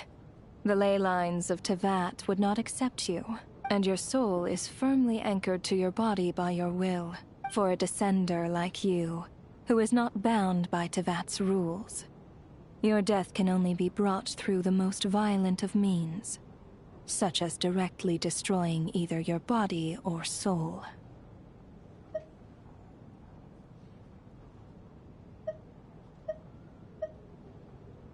I have no interest in involving myself with Descenders. For now. Although, this may change if Asmodee remains missing, or you insist on interfering with our affairs. One last question then. All our struggles and sacrifices here, they were meaningless from the very beginning, weren't they? Death abides no reason. Besides, what you call sacrifice is merely a concept created by humanity. To me, it is nothing more than a self-indulgent charade in the face of death.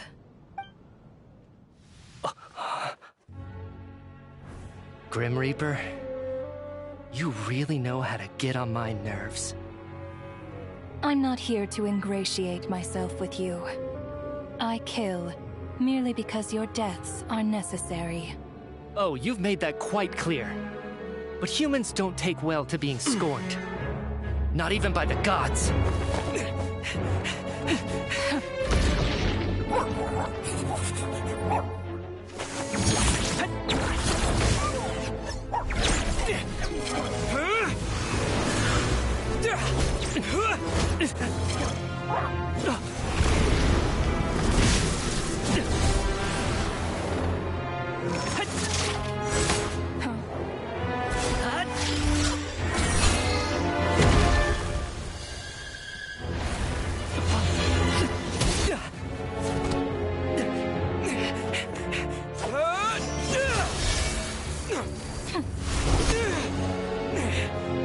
This is futile. You must know that you are powerless against me in my own domain. I suggest that you save your strength. For what? Maybe we can't change it. But if nothing else, we can at least teach you to have some respect for the dead. Audacious.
How are you holding up, Odette?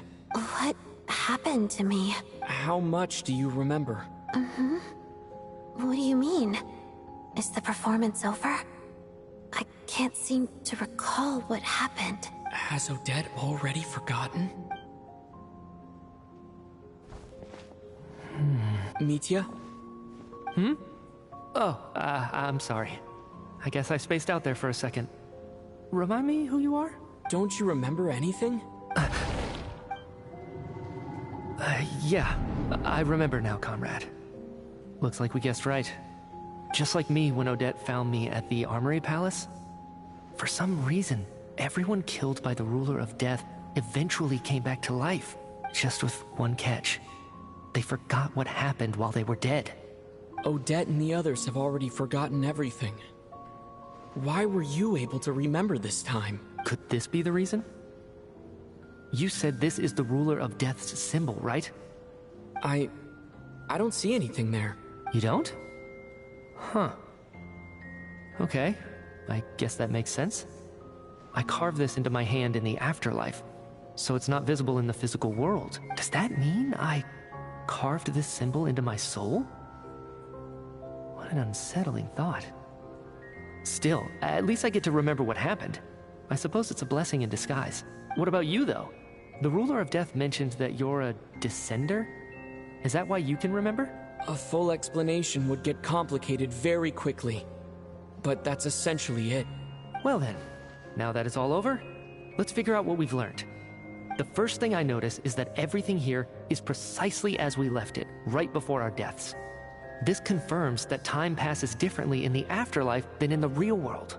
They say that right before death, time slows down, and your whole life flashes before your eyes. That must be how you know you have one foot in the afterlife by that point. Anyway, clearly the few days we spend in the afterlife probably only amounted to a few short minutes in the real world. This also aligns with previous reports of widespread temporary memory loss among the Armory Palace personnel. Now it seems likely that those were all brief deaths caused by the Grim Reaper's so-called curse of death. To those unaware of the truth, dying and coming back to life must feel similar to a short bout of catatonia. This leaves me with a couple big questions. What are the conditions that trigger this so-called curse of death? And why are we resurrected after we die? If nothing else, I think it shows that killing us wasn't her ultimate goal. We still don't know her true reasons for subjecting us to death. Right. This time only got complicated because of the situation with the theater's ley lines. That's why she had to approach it differently. If the previous incidents of amnesia among the researchers are anything to go by, killing us is usually a pretty routine matter.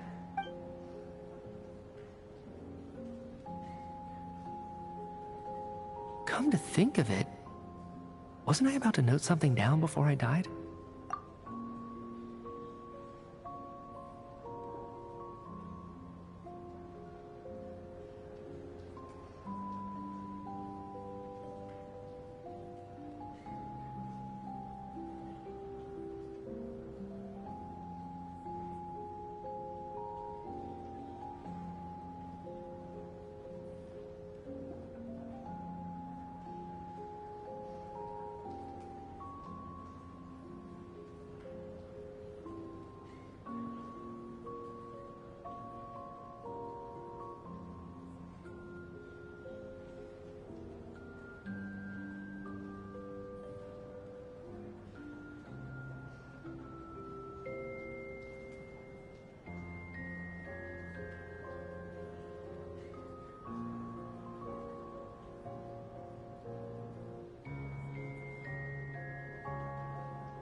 I can't remember what it was, but I think it was something related to my research project.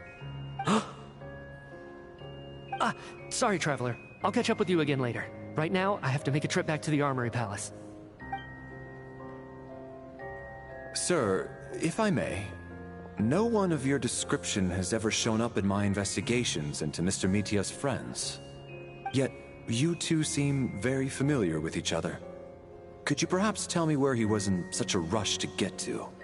And, by the way, Have we ever crossed paths? Forgive the presumptuousness, but I feel a vague and indescribable sense of familiarity about you. I can explain everything. Could you help me gather everyone in the theater in one place?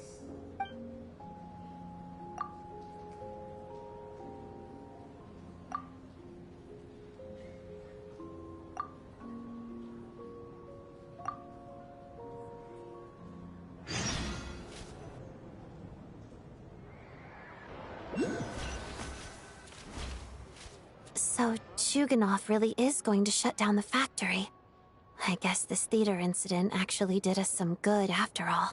So, you said I promised to take you to the Armory Palace while we were in the afterlife, yes?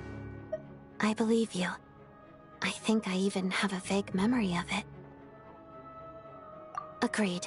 Let's check in on her first. The whole reason for our trip to the Armory Palace anyway is to figure out what's going on with her health.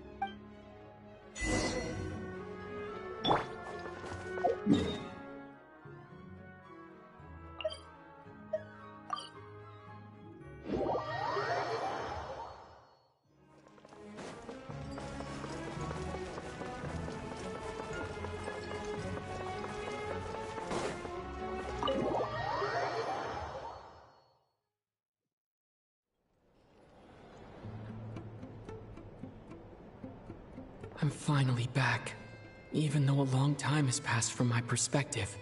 As far as Paimon's concerned, I probably just went out to watch a very short show. I should keep my emotions in check when I see Paimon again, or it'll seem weird. Wait. The atmosphere here feels off. Shh. Stay quiet. Let's go inside and take a look. Have we still not been able to notify Child yet? We need new orders. What if that person comes back again? I'm so sorry. Under the circumstances, there was really nothing we could do. Tell me, what happened to Paimon? It was the Jester. He came here in person and escorted Miss Paimon away. He's the director of the Fatui. His authority supersedes all others and cannot be questioned. How long ago did he leave? And what was Paimon's status? It was about an hour ago. Miss Paimon was fast asleep at the time. The Jester simply walked off with her as if it was only natural. I assure you, he absolutely did not use any force. Do you know where they went? The Armory Palace, most likely. Lord Piero, the Jester, has been overseeing the experiments there lately, keeping a close eye on their progress. I'm surprised he came in person. Whatever his reason for taking Paimon, he'll most likely return to the Armory Palace first, which is exactly where we were headed anyway. Then lead the way, Odette. Okay, let's go.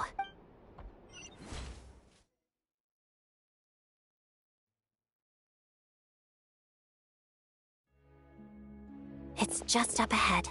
Quick, let's get inside. No, I'll go alone. You know I'm planning to force my way in. You're with the Fatui, so you should stay outside. I was hardly planning on taking you through the official channels anyway. I'm here to force my way in, just like you. I may be a Fatus, but I'm also Lelek, enemy of Project Stuja. Paimon's safety is paramount right now. With me around, you'll have an extra pair of hands. There might be devices inside that are easier for an insider to deal with. If you say... Let's go. There's...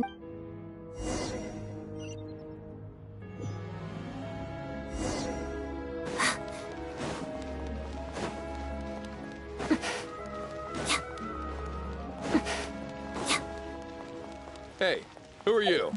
This part of the Armory Palace is under restricted access. What do you think you're doing? No questions, please. We're short on time.